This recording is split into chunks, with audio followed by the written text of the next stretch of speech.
आज का पहला क्वेश्चन है, पोलैंड की राजधानी कौन सी है? इसका करेक्ट आंसर हो जाएगा ऑप्शन नंबर बी, यानी कि वारसा इसकी राजधानी है। So option number B is correct one. अगर हम बात करते हैं ऑप्शन नंबर ए की, यानी कि म्यूनिख की, तो म्यूनिख किसकी राजधानी है? तो ये बेयर्न की राजधानी है। बेयर्न की, जर्मनी का एक राज्य है बेयर्न, ठीक है। उसके बाद अगर हम बात करते हैं लिस्बन, तो लिस्बन किसकी राजधानी है? तो पुर्तगाल की राजधानी है, पुर्तगाल की। वहीं पे अगर हम बात करते हैं पोर्ट मोरेस्बी, तो पोर्ट मोरेस्बी किसकी राजधानी है? तो याद रखिएगा पापुआ न्यू गिनी की राजधानी है। पापुआ न्यू गिनी की राजधानी है पोर्ट मोरेस्बी, ठीक है। तो क्वेश्चन नंबर फर्स्ट का करेक्ट आंसर क्या हो जाएगा? ऑप्शन नंबर बी, यानी कि वारसा इज करेक्ट वन। चलिए नेक्स्ट बात करते हैं क्वेश्चन नंबर 2 की।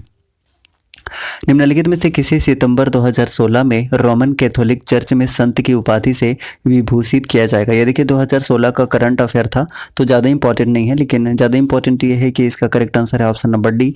और इससे रिलेटेड दो इन्फॉर्मेशन जो हमें याद रखना चाहिए और एग्जाम के लिए इंपॉर्टेंट भी है। तो सबसे पहली बात है कि 1980 में इनको भारत रत्न दिया गया था, 1980 ईस्वी में। अगर हम बात करते हैं तो 1979 में इनको नोबेल शांति पुरस्कार मिला था, यानी कि शांति के क्षेत्र में नोबेल पुरस्कार 1979 में मिला था। अगर हम बात कर रहे हैं भारत रत्न की, तो भारत रत्न की शुरुआत हुई थी 1954 में, 1954 में। और ये 3 लोगों को दिया गया था फर्स्ट टाइम, सीवी रमन को, सी राजगोपालाचारी को और डॉक्टर सर्वपल्ली राधाकृष्णन को, यानी कि 3 लोगों को 1954 में ये भारत रत्न दिया गया था। अगर हम नोबेल का शांति पुरस्कार की बात करते हैं तो रिसेंटली अभी 2 लोगों को दिया गया है। किनको दिया गया है? तो याद रखिएगा मारिया रेसा को दिया गया है और दमित्री मोराटो को दिया गया है, ठीक है गाइस। तो क्वेश्चन नंबर 2 का करेक्ट आंसर क्या हो जाएगा? ऑप्शन नंबर डी, यानी कि मदर टेरेसा इसका बिल्कुल सही आंसर है। So option number D is correct one. चलिए नेक्स्ट बात करते हैं क्वेश्चन नंबर 3 की। बोस्निया और हर्जोगोविना की राजधानी निम्नलिखित में से कौन सी है? तो इसका करेक्ट आंसर हो जाएगा ऑप्शन नंबर ए, यानी कि सराएवो है। So option number A is correct one. अगर हम ऑप्शन नंबर डी की बात करते हैं जाग्रेब की, तो ये क्रोएशिया की राजधानी है। क्रोएशिया की राजधानी जाग्रेब है। अगर हम पॉडगोरिका की बात करते हैं तो ये किसकी राजधानी है? तो याद रखिएगा ये मोंटेनिग्रो की राजधानी है, ठीक है। उसके बाद नोअक्चोद की बात करते हैं तो ये किसकी राजधानी है? तो याद रख सकते हैं मॉरिटानिया की राजधानी है, ठीक है। तो क्वेश्चन नंबर 3 का करेक्ट आंसर क्या हो जाएगा? ऑप्शन नंबर ए इसका बिल्कुल सही आंसर हो जाएगा, यानी कि Sarajevo is correct one, option number A. चलिए नेक्स्ट बात करते हैं गाइस क्वेश्चन नंबर 4 की। निम्नलिखित में से कौन भारतीय क्रिकेटर को मेलबोर्न क्रिकेट क्लब की आजीवन सदस्यता से सम्मानित किया गया है? इसका करेक्ट आंसर हो जाएगा ऑप्शन नंबर बी, यानी कि सौरभ गांगुली को। और वर्तमान में बात करते हैं तो अभी ये बीसीसीआई के अध्यक्ष हैं। और हेड कोच की बात करते हैं तो हेड कोच अभी राहुल द्रविड़ हैं, जो कि रवि शास्त्री की जगह पे बनाए गए हैं। सचिव की बात करें तो अभी जय शाह हैं।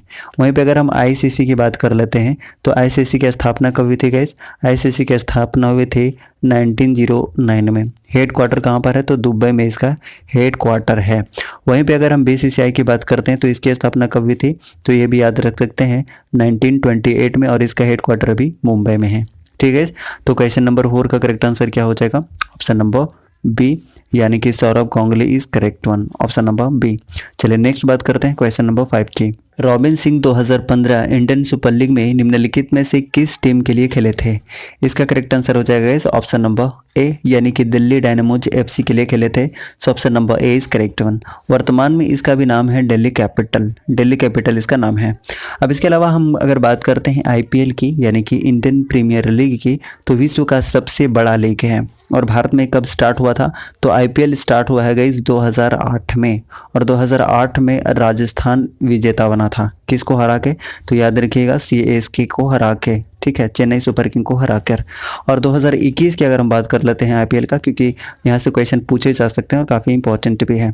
तो 2021 की अगर हम बात करें तो विजेता कौन है? तो याद रखिएगा सीएसके है, चेन्नई सुपर किंग महेंद्र सिंह धोनी। उप विजेता की बात करिएगा तो कोलकाता है उप विजेता। इसमें आप पूछा जाए कि ऑरेंज कैप किसे मिला था, तो ये काफ़ी इंपॉर्टेंट है गाइस। ऑरेंज कैप मिला था ऋतुराज गायकवाड़ को, ऋतुराज गायकवाड़ को।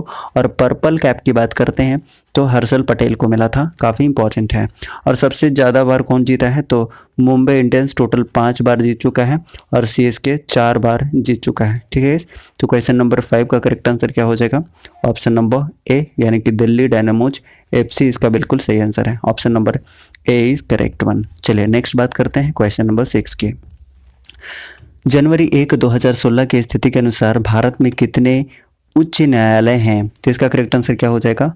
तो करेक्ट आंसर हो जाएगा ऑप्शन नंबर बी, यानी कि टोटल 24 थे 2016 की अगर हम बात कर रहे हैं। लेकिन करंट सिनेरियो की बात करें तो अभी टोटल कितना है? तो याद रखिएगा टोटल अभी 25 है, और जो 25th है वो अमरावती आंध्र प्रदेश में है, ये भी आप याद रख सकते हैं। चलिए नेक्स्ट बात करते हैं क्वेश्चन नंबर 7 की। 7 नंबर क्वेश्चन है कि प्रायद्वीपीय पठार विश्व के सबसे पुराने भूभागों में से एक है, निम्नलिखित में से किसका एक हिस्सा था? तो 7 का करेक्ट आंसर क्या हो जाएगा? ऑप्शन नंबर सी हो जाएगा, यानी कि गोंडवाना भूमि का हिस्सा था। सो ऑप्शन नंबर सी इसका बिल्कुल सही आंसर है। ठीक है, चलिए नेक्स्ट बात करते हैं क्वेश्चन नंबर 8 की। निम्नलिखित में से कौन से आयोग ने उस ज्ञापन को प्रस्तुत किया था जिसमें अलग झारखंड राज्य के गठन की मांग की गई थी? तो 8 का करेक्ट आंसर क्या हो जाएगा बताइए? ऑप्शन नंबर सी इसका बिल्कुल सही आंसर हो जाएगा, सैमन आयोग। So option number C is correct one. कब आया था? तो 1928 में। ठीक है गाइस, तो ऑप्शन नंबर सी इसका बिल्कुल सही आंसर हो जाएगा, सैमन आयोग। ठीक है, चलिए नेक्स्ट बात करते हैं क्वेश्चन नंबर 10 की। भारतीय संविधान की 8वीं अनुसूची में शामिल निम्नलिखित में से कौन सी भाषा सिनो तिब्बतियन भाषा समूह से संबंधित है? करेक्ट आंसर हो जाएगा ऑप्शन नंबर सी, यानी कि बोडो इसका बिल्कुल सही आंसर है। अगर हम बोडो की बात करते हैं तो बोडो बोला कहाँ जाता है गाइस? तो याद रखिएगा ये असम में बोला जाता है। अब देखिए वहीं पे अगर हम बात कर रहे हैं 92nd कॉन्स्टिट्यूशनल अमेंडमेंट की, तो 4 भाषा को भारतीय संविधान में जोड़ा गया था गाइस। 4 भाषा को, काफ़ी इंपॉर्टेंट है, कई बार एग्जामिनेशन में पूछ लिया जाता है। तो 4 भाषा कौन कौन सा है? तो एक बोडो है, डोगरी है, मैथिली है और संथाली है। ये 4 लैंग्वेज जो 92nd कॉन्स्टिट्यूशनल अमेंडमेंट यानी कि 52वां संविधान संशोधन के द्वारा जोड़ा गया था संविधान में। भी टोटल कितनी भाषाएं? तो टोटल 22 भाषाएं, और ये 4 लास्ट टाइम जोड़ा गया था। कब? तो 92nd कॉन्स्टिट्यूशनल अमेंडमेंट से। तो क्वेश्चन नंबर 10 का करेक्ट आंसर हो जाएगा option number C, Bodo. So option number C is correct one. चलिए नेक्स्ट बात करते हैं इस क्वेश्चन नंबर 11 की। निम्नलिखित में से किस भारतीय अमेरिकी शिक्षक को गणित, विद्या और विज्ञान शिक्षण में उत्कृष्टता के लिए बराक ओबामा द्वारा राष्ट्रपति पुरस्कार के लिए नामित किया गया है? तो ये भी करेंट अफेयर का क्वेश्चन था, और इसका करेक्ट आंसर हो जाएगा ऑप्शन नंबर ए, यानी कि Darshan Jain. So option number A is correct one. अब देखिए गणित की हम बात कर रहे हैं, तो गणित का नोबेल पुरस्कार किसे कहा जाता है? तो याद रखिएगा एबल पुरस्कार को कहा जाता है, एबल पुरस्कार को। ठीक है, चलिए नेक्स्ट बात करते हैं क्वेश्चन नंबर 12 की। खासी पूर्वोत्तर भारत में निम्नलिखित राज्यों में से किसकी राजभाषा है? तो 12 का करेक्ट आंसर हो जाएगा ऑप्शन नंबर बी, यानी कि मेघालय का। So option number B is correct one, option number B. अब देखिए अगर हम त्रिपुरा की राज्य भाषा की बात करते हैं तो बंगाली है, यानी कि बंगला है। ठीक है, असम की बात करेंगे तो असम का कौन सा है गाइस? तो असमिया है और बोडो है। मणिपुरी की अगर हम बात करना चाहें तो मणिपुरी है, मणिपुरी। और वहीं पे अगर हम झारखंड की बात करें तो हिंदी इसका राजभाषा है, हालांकि दूसरी राजभाषा कौन सी है? तो उर्दू है, ये भी आप याद रख सकते हैं। चलिए नेक्स्ट बात करते हैं क्वेश्चन नंबर 13 की। 13 नंबर क्वेश्चन है, निम्नलिखित में से किसका संबंध परमाणु की खोज से है? तो 13 का करेक्ट आंसर हो जाएगा ऑप्शन नंबर बी, यानी कि नील्स बोर का। सो ऑप्शन नंबर बी इसका बिल्कुल सही आंसर हो जाएगा। ठीक है गाइस, वहीं पे अगर हम रॉबर्ट कोच की बात करते हैं तो इसके बारे में ऑलरेडी आप जानते हैं कि टीवी के वैक्सीनेशन के लिए जाने जाते हैं, टीवी के वैक्सीनेशन के लिए।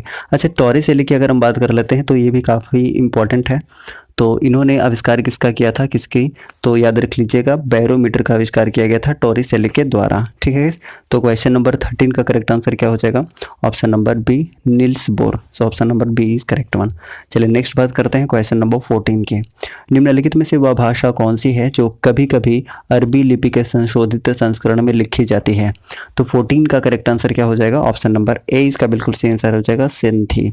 सिंधी इसका बिल्कुल सही आंसर हो जाएगा, जो कभी कभी अरबी लिपि के संशोधित संस्करण में लिखी जाती है। So option number A is correct one. ठीक है, चलिए नेक्स्ट बात करते हैं क्वेश्चन नंबर 15 की। The girl on the train एक मनोवैज्ञानिक डेब्यूट रोमांचक कथा है कि लेखक निम्नलिखित में से कौन से उपन्यासकार हैं? 15 का करेक्ट आंसर बताना है, तो करेक्ट आंसर है ऑप्शन नंबर बी, यानी कि हॉकिंस हैं, Paula Hawkins. So option number B इसका बिल्कुल सही आंसर है, ऑप्शन नंबर बी। ठीक है, चलिए नेक्स्ट बात करते हैं क्वेश्चन नंबर 16 के। 16 नंबर क्वेश्चन है कि जैन जोस निम्नलिखित में से किस देश की राजधानी है?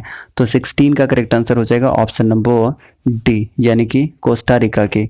सो ऑप्शन नंबर डी इसका बिल्कुल सही आंसर हो जाएगा। ठीक है, अगर हम बात करते हैं रोमानिया की राजधानी कौन सी है? तो रोमानिया किस देश की राजधानी है, तो याद रखिएगा बुखारेस्ट की। वहीं पे अगर हम सेनेगल की बात करते हैं तो डकार की, डकार, ठीक है। और साइप्रस के बारे में बात करते हैं तो ये भी आप याद रख सकते हैं, साइप्रस की अगर हम बात करें तो निकोसिया की, निकोसिया, ठीक है। चलिए, तो 16 का करेक्ट आंसर क्या हो जाएगा गाइस, 16 का करेक्ट आंसर है ऑप्शन नंबर डी, यानी कि कोस्टा रिका इसका बिल्कुल सही आंसर है। So option number D is correct one. चलिए नेक्स्ट बात करते हैं क्वेश्चन नंबर 17 की। भविष्य के खाद्य संकट के लिए वैकल्पिक समाधानों और ब्लू क्रांति के अग्रदूत हेतु निम्नलिखित में से किस व्यक्ति को सनाहक शांति पुरस्कार 2015 से सम्मानित किया गया। ये भी देखिए उस समय का करंट अफेयर है, तो इसका करेक्ट आंसर क्या हो जाएगा, 17 का करेक्ट आंसर है गाइस ऑप्शन नंबर ए, यानी कि Vijay Gupta. So option number A is correct one, option number A इसका बिल्कुल सही आंसर हो जाएगा, ठीक है। अब देखिए ब्लू क्रांति की बात आई है, तो ब्लू क्रांति किससे संबंधित है पहले ये बात करते हैं। तो ये मछली के उत्पादन से रिलेटेड है, वाली बात तो ये है।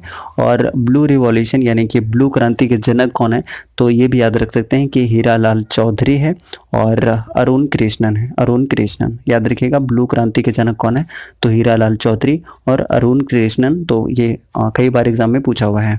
तो क्वेश्चन नंबर 17 का करेक्ट आंसर है ऑप्शन नंबर ए, यानी कि विजय गुप्ता। चलिए नेक्स्ट बात करते हैं क्वेश्चन नंबर 18 की।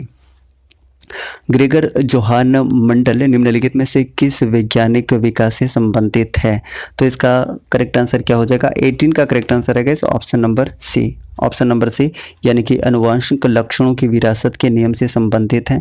सो ऑप्शन नंबर सी इसका बिल्कुल सही आंसर हो जाएगा, ठीक है।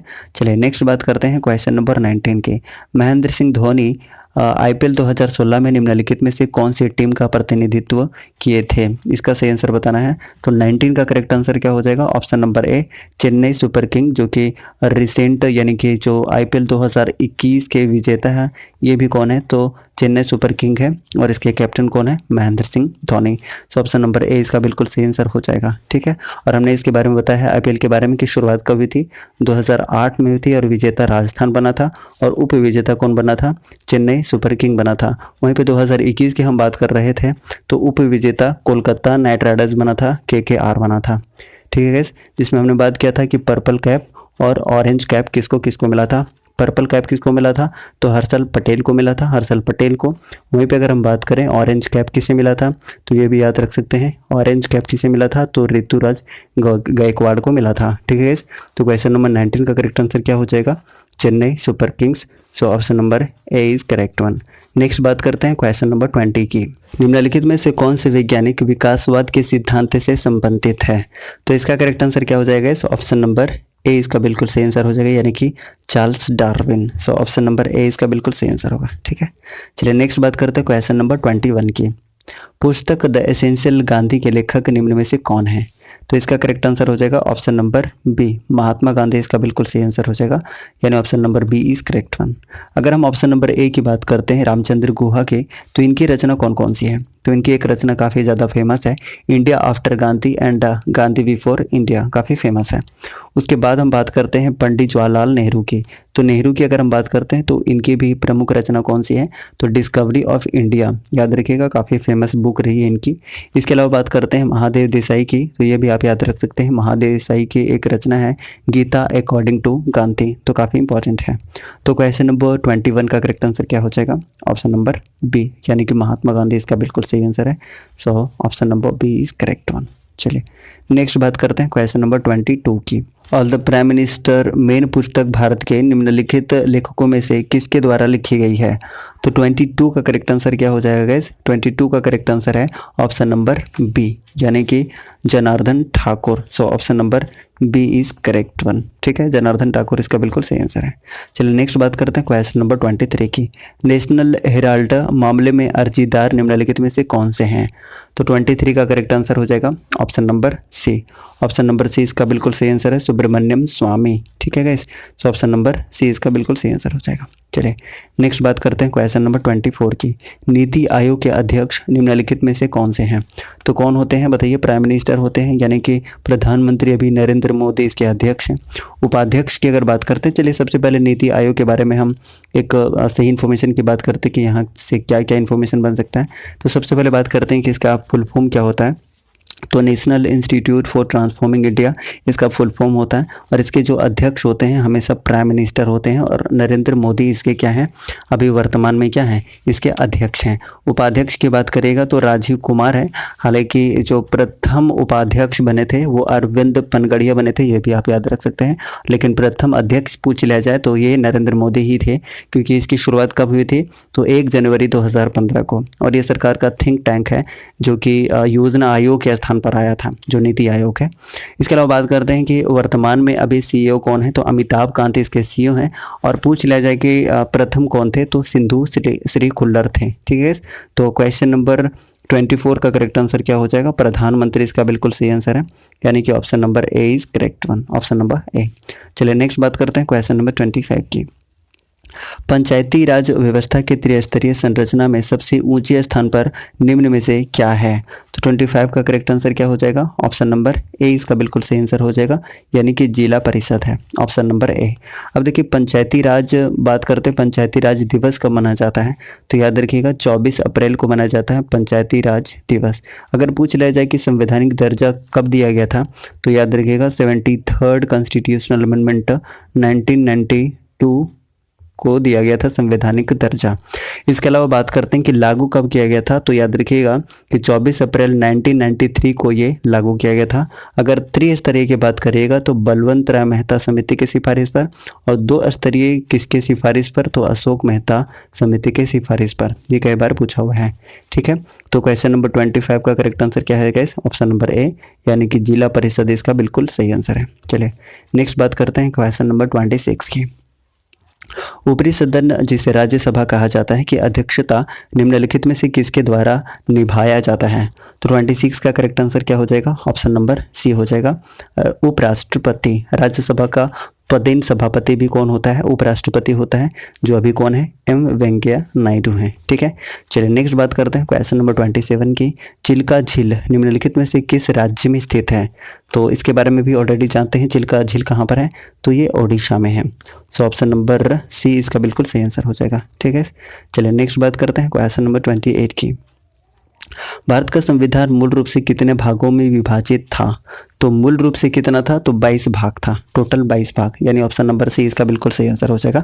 और वर्तमान की बात करेगा तो वर्तमान में ये हालांकि 25 भाग है। अनुच्छेद की बात करिएगा तो आपको 450 प्लस अनुच्छेद देखने को मिलेगा।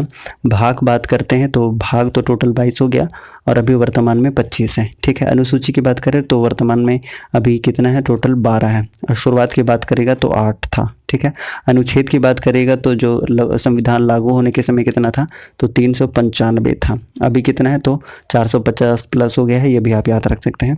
तो क्वेश्चन नंबर 28 का करेक्ट आंसर क्या हो जाएगा इस, कि भारत का संविधान मूल रूप से कितने भागों में विभाजित था, तो करेक्ट आंसर हो जाएगा ऑप्शन नंबर सी, टोटल 22 भागों में विभाजित था।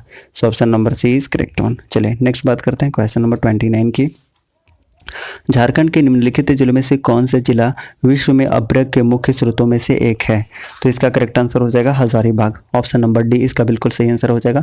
हालांकि कोडरमा का नाम बहुत ज़्यादा आता है, तो कोडरमा, हजारीबाग और गिरिडीह में भी अभ्रक पाया जाता है।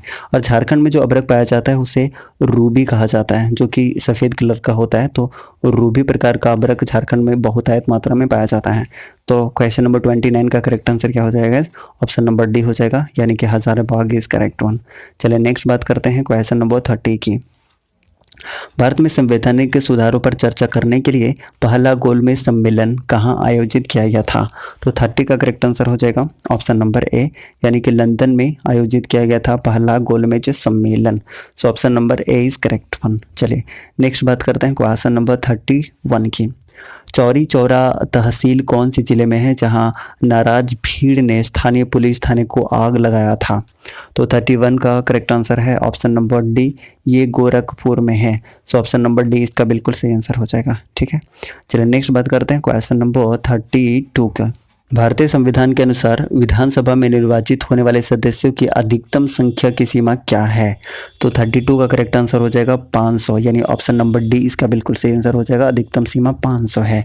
वहीं पे अगर हम बात करते हैं अनुच्छेद 170 के तहत, तो राज्य विधानसभा में जो विधानसभा में सदस्यों की अधिकतम संख्या है वो 500 से अधिक नहीं हो सकती है। 500 से अधिक नहीं हो सकती है और 60 से कम नहीं हो सकती है। 60 से कम नहीं हो सकती है। लेकिन अपवाद के रूप में आपको कुछ राज्य देखने को मिलेगा, जैसे गोवा में 40 है, सिक्किम में 32 है, मिजोरम है, पुदुचेरी में 30 है। तो ऐसे कुछ राज्य हैं जो कि अपवाद के रूप में हैं, जिसमें 60 से कम सीटें हैं। हालांकि 170 अनुच्छेद के तहत प्रावधान किया है कि 500 से अधिक नहीं हो सकती और 60 से कम भी नहीं हो सकती। ठीक है, तो 32 का करेक्ट आंसर क्या हो जाएगा? अधिकतम 500 हो सकता है विधानसभा में, अधिकतम। ठीक है, सो ऑप्शन नंबर डी इसका बिल्कुल सही आंसर है 500। चलिए नेक्स्ट बात करते हैं क्वेश्चन नंबर 33 की। 1975 में 20 सूत्रीय आर्थिक कार्यक्रम की घोषणा करने वाले नेता निम्नलिखित में से कौन से थे? तो 33 का करेक्ट आंसर क्या हो जाएगा? इंदिरा गांधी, यानी ऑप्शन नंबर सी इसका बिल्कुल सही आंसर हो जाएगा। इंदिरा गांधी थी, so option number C is correct one. अब देखिए, इंदिरा गांधी से रिलेटेड कम से कम 2 इन्फॉर्मेशन आपको पता होना चाहिए। सबसे पहली बात यह कि 1971 में इनको क्या मिला था? भारत रत्न मिला था। और इनकी हत्या कब हुई थी गाइस? हत्या कब हुई थी? तो 1984 में इनकी हत्या हुई थी। और इन्हीं के समय में क्या लगा था? आपातकाल लगा था। 1975 में 25 जून 1975 को क्या लगा था? आपातकाल लगा था। ठीक है, तो क्वेश्चन नंबर 33 का करेक्ट आंसर क्या हो जाएगा? Option number C Indira Gandhi इसका बिल्कुल सही आंसर है। चलिए नेक्स्ट बात करते हैं गाइस क्वेश्चन नंबर 34 की। जनवरी 2016 की स्थिति के अनुसार राज्य के वित्त मंत्री का नाम बताइए। तो करेक्ट आंसर हो जाएगा ऑप्शन नंबर ए, यानी कि अरुण जेटली। अगर हम बात करते हैं कि वर्तमान में कौन है, तो फिर वर्तमान में है निर्मला सीतारमन। ठीक है, चलिए नेक्स्ट बात करते हैं क्वेश्चन नंबर 35 की। झारखंड में निम्नलिखित में से कौन से त्यौहार में लड़कियां रंगीन कागज से लकड़ी या बांस के एक फ्रेम को सजाती हैं और आसपास के पहाड़ी नदी को भेंट कर देती हैं? करेक्ट आंसर हो जाएगा ऑप्शन नंबर बी, टूसू पर्व, जो कि कब मनाया जाता है? मकर संक्रांति के समय मनाया जाता है। तो ऑप्शन नंबर बी इसका सही आंसर हो जाएगा। नेक्स्ट बात करते हैं क्वेश्चन नंबर 36। 5वीं पंचवर्षीय योजना के निम्नलिखित में से कौन से केंद्रित 2 उद्देश्य थे? तो करेक्ट आंसर हो जाएगा ऑप्शन नंबर बी, यानी कि गरीबी उन्मूलन और आत्मनिर्भरता की प्राप्ति। तो ऑप्शन नंबर बी इसका सही आंसर हो जाएगा। कब से कब तक चला था 5वीं पंचवर्षीय योजना? तो आप यह याद रख सकते हैं 1974 टू 78। ठीक है, चलिए नेक्स्ट बात करते हैं क्वेश्चन नंबर 37 की। 37 नंबर क्वेश्चन है, झारखंड निम्नलिखित में से कौन से खनिज का एकमात्र उत्पादक है? तो करेक्ट आंसर हो जाएगा ऑप्शन नंबर ए, लौह अयस्क का। So option number A is correct one. अब देखिए, लौह अयस्क का सबसे बड़ा खान हम बात करते हैं तो ये नोवा मुंडी का खान है। वहीं पे अगर हम बात करते हैं कि सबसे ज़्यादा बॉक्साइट कहाँ पर पाया जाता है गाइस, तो ये लोहरदगा में पाया जाता है। बात करते हैं कि तांबा उद्योग कहाँ पर है, तो घाटशिला में है। ठीक है, चलिए नेक्स्ट बात करते हैं क्वेश्चन नंबर 38 की। निम्नलिखित में से कौन सा आंदोलन अपने शुरुआती चरण में कुड़ुक धर्म के नाम से जाना गया था? इसका करेक्ट आंसर हो जाएगा ऑप्शन नंबर डी, ताना भगत आंदोलन। और अगर हम ताना भगत आंदोलन की बात करते हैं तो ये हुआ कब था गाइस? ये हुआ था 1914 में। 1914 में हुआ था जतरा भगत के नेतृत्व में। अगर हम बात करते हैं खिरवार आंदोलन की, तो ये कब हुआ था गाइस? ये हुआ था 1874 में। किसके नेतृत्व में हुआ था? तो ये भागीरथ मांझी के नेतृत्व में हुआ था। अगर हम मुंडा उलगुलान की बात करते हैं, यानी कि ये किसके नेतृत्व में हुआ था? तो बिरसा मुंडा के नेतृत्व में हुआ था 1895 से 1900 ईस्वी। अगर हम तमाड़ विद्रोह की बात करते हैं तो ये 1782 से 1821 ईस्वी तक चला था और विष्णु मानकी और मौजी मानकी इसके नेतृत्व करता थे। ठीक है, तो 38 का करेक्ट आंसर क्या हो जाएगा? ऑप्शन नंबर डी इसका सही आंसर हो जाएगा, ताना भगत आंदोलन। ठीक है, चलिए नेक्स्ट बात करते हैं क्वेश्चन नंबर 39। झारखंड का धोकरा निम्नलिखित में से किस शिल्पकला से संबंधित है? तो इसका करेक्ट आंसर हो जाएगा ऑप्शन नंबर सी, यानी कि ये धातु से संबंधित है। तो option number C is correct one. चलिए नेक्स्ट बात करते हैं क्वेश्चन नंबर 40 की। झारखंड पंचायत राज अधिनियम 2001 को पंचायत राज में महिलाओं के लिए आरक्षण की कितनी प्रतिशत प्रदान करने के लिए संशोधन किया गया था? तो 40 का करेक्ट आंसर हो जाएगा ऑप्शन नंबर डी, यानी कि 50%। सो option number D is correct one. ठीक है, 50%। चलिए नेक्स्ट बात करते हैं क्वेश्चन नंबर 41 की। नीचे दी गई प्रकार की अभिक्रिया को क्या कहा जाता है? तो 41 का करेक्ट आंसर क्या हो जाएगा? ऑप्शन नंबर बी इसका बिल्कुल सही आंसर हो जाएगा, यानी कि प्रतिस्थापन अभिक्रिया कहा जाता है। So option number B is correct one, option number B. ठीक है, चलिए नेक्स्ट बात करते हैं क्वेश्चन नंबर 42 की। ब्लू बेबी सिंड्रोम का कारण क्या है? तो 42 का करेक्ट आंसर क्या हो जाएगा? इस ब्लू बेबी सिंड्रोम का कारण क्या है? तो ऑप्शन नंबर बी इसका सही आंसर हो जाएगा, यानी कि पेयजल में नाइट्रेट का उच्च स्तर। ठीक है, तो ऑप्शन नंबर बी इसका बिल्कुल सही आंसर हो जाएगा। चलिए नेक्स्ट बात करते हैं क्वेश्चन नंबर 43 की। भारी पानी में साधारण साबुन काम नहीं कर सकता है, क्यों काम नहीं कर सकता है? तो करेक्ट आंसर क्या हो जाएगा? ऑप्शन नंबर ए इसका बिल्कुल सही आंसर हो जाएगा, यानी कि Ca2+ और Mg2+ आयन के साथ अवक्षेप की रचना होती है। तो ऑप्शन नंबर ए इसका बिल्कुल सही आंसर हो जाएगा, तो ए इज करेक्ट वन। चलिए नेक्स्ट बात करते हैं क्वेश्चन नंबर 44 की। 44 नंबर क्वेश्चन है, द्रव्यमान m1 के एक पिंड A तथा द्रव्यमान m2 के एक पिंड B जिनके वे क्रमशः v1 तथा v2 हैं के बराबर गतिज ऊर्जा है, उनके मोमेंटम p1 तथा p2 के बीच क्या संबंध होगा, ये बताना है। अब देखिए इसको आराम से समझने की कोशिश करते हैं। तो सबसे पहले हम बात करते हैं काइनेटिक एनर्जी की, काइनेटिक ऊर्जा की, यानी कि गतिज ऊर्जा की।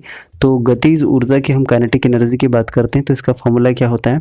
आप सभी बहुत पहले इसे पढ़ते जा रहे हैं, 1/2 mv², जिसमें m मास है यानी कि द्रव्यमान है, और v क्या है? वेलोसिटी है, यानी कि वेग है। ठीक है, अब देखिए एक चीज़ तो आप जानते हैं कि p मोमेंटम यानी कि संवेग को दर्शाने के लिए यूज़ किया जाता है। p इक्वल टू होता है mv यानी कि मास इंटू वेलोसिटी, यानी कि द्रव्यमान इंटू वेग। ठीक है, ये संवेग होता है। अब देखिए अगर हम दोनों तरफ इसको स्क्वायर करते हैं तो क्या मिल जाएगा? इसमें मिल जाएगा p² equal to m² into v², ये मिल जाएगा। ठीक है, अब इसके अलावा हम बात करते हैं तो एक इक्वेशन हम बना देते हैं। सबसे पहले हमने काइनेटिक एनर्जी के बारे में बात किया था, तो काइनेटिक एनर्जी इक्वल टू क्या होता है?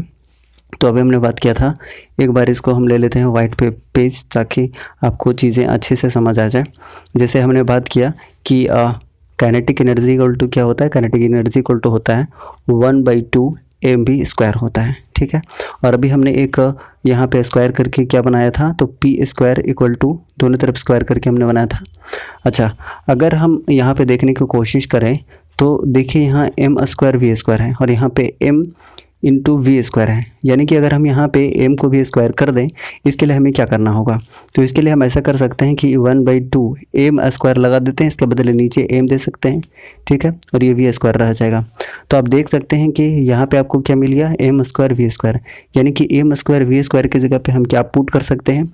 तो हम पुट कर सकते हैं p², यानी कि आप कह सकते हैं यहाँ पर कि 1/2 m और m² v² की जगह पे आप क्या पुट कर सकते हैं? तो p² पुट कर सकते हैं, यानी कि p²/2m हम कह सकते हैं। ठीक है, इतना हमें मिल गया है। अब देखिए यहाँ पे हम सिर्फ एक मोमेंटम की बात कर रहे हैं। अब यहाँ पे बोला क्या है कि दोनों का मोमेंटम क्या है? बराबर है। तो हम यहाँ पे इजीली आप क्या कह सकते हैं कि हमें मिला क्या है? तो हमें यहाँ पे मिल गया है कि p²/2m। ठीक है, ये मिल गया है। लेकिन अगर हम दोनों के सिनारियो की बात करेंगे तो क्या हो जाएगा बताइए? p1/2m1²। ठीक है, 2m1 हो जाएगा, m1 हो जाएगा, स्क्वायर नहीं हुआ यहाँ पर। उसके बाद फिर क्या हो जाएगा? p2²/2m2 हो जाएगा नहीं हो जाएगा? अब देखिए यहाँ से अगर हम देखें तो 2 और 2 कैंसिल हो जाएगा। ठीक है, तो अगर यहाँ पे हम रिलेशन देखना शुरू करें तो क्या हो जाएगा? ये यहाँ पे देखिए, यहाँ पे हो जाएगा p1²/p2² इक्वल टू क्या हो जाएगा? m1 इंटू m2 हो जाएगा। ठीक है, अब देखिए यहीं पे इसको अगर हम सॉल्व करने की कोशिश करते हैं, एक बार हम सॉल्व कर लेते हैं तो क्या मिल जाएगा? देखिए यहाँ पे p1²/p2 क्या है? p2² है। ठीक है, अब ये देखिए दोनों में स्क्वायर है, अगर यहाँ से हम स्क्वायर हटा देते हैं ये दोनों में स्क्वायर आ जाएगा, ये दोनों में स्क्वायर आ जाएगा, इक्वल टू क्या हो जाएगा बताइए? m1/m2 हो जाएगा, और ये वाला स्क्वायर इधर आ जाएगा तो रूट हो जाएगा नहीं हो जाएगा? रूट हो जाएगा। ठीक है, रूट को हम क्या लिख सकते हैं? रूट को लिख सकते हैं m1 m2 पावर 1/2। ठीक है, अब देखिए अगर हम ऑप्शन देखने की कोशिश करते हैं तो ऐसा ऑप्शन कौन सा देखने को मिल रहा है? ये देखिए आपको ऑप्शन नंबर डी देखने को मिल रहा है। सो ऑप्शन नंबर डी इसका बिल्कुल सही आंसर हो जाएगा। Option number D is correct one.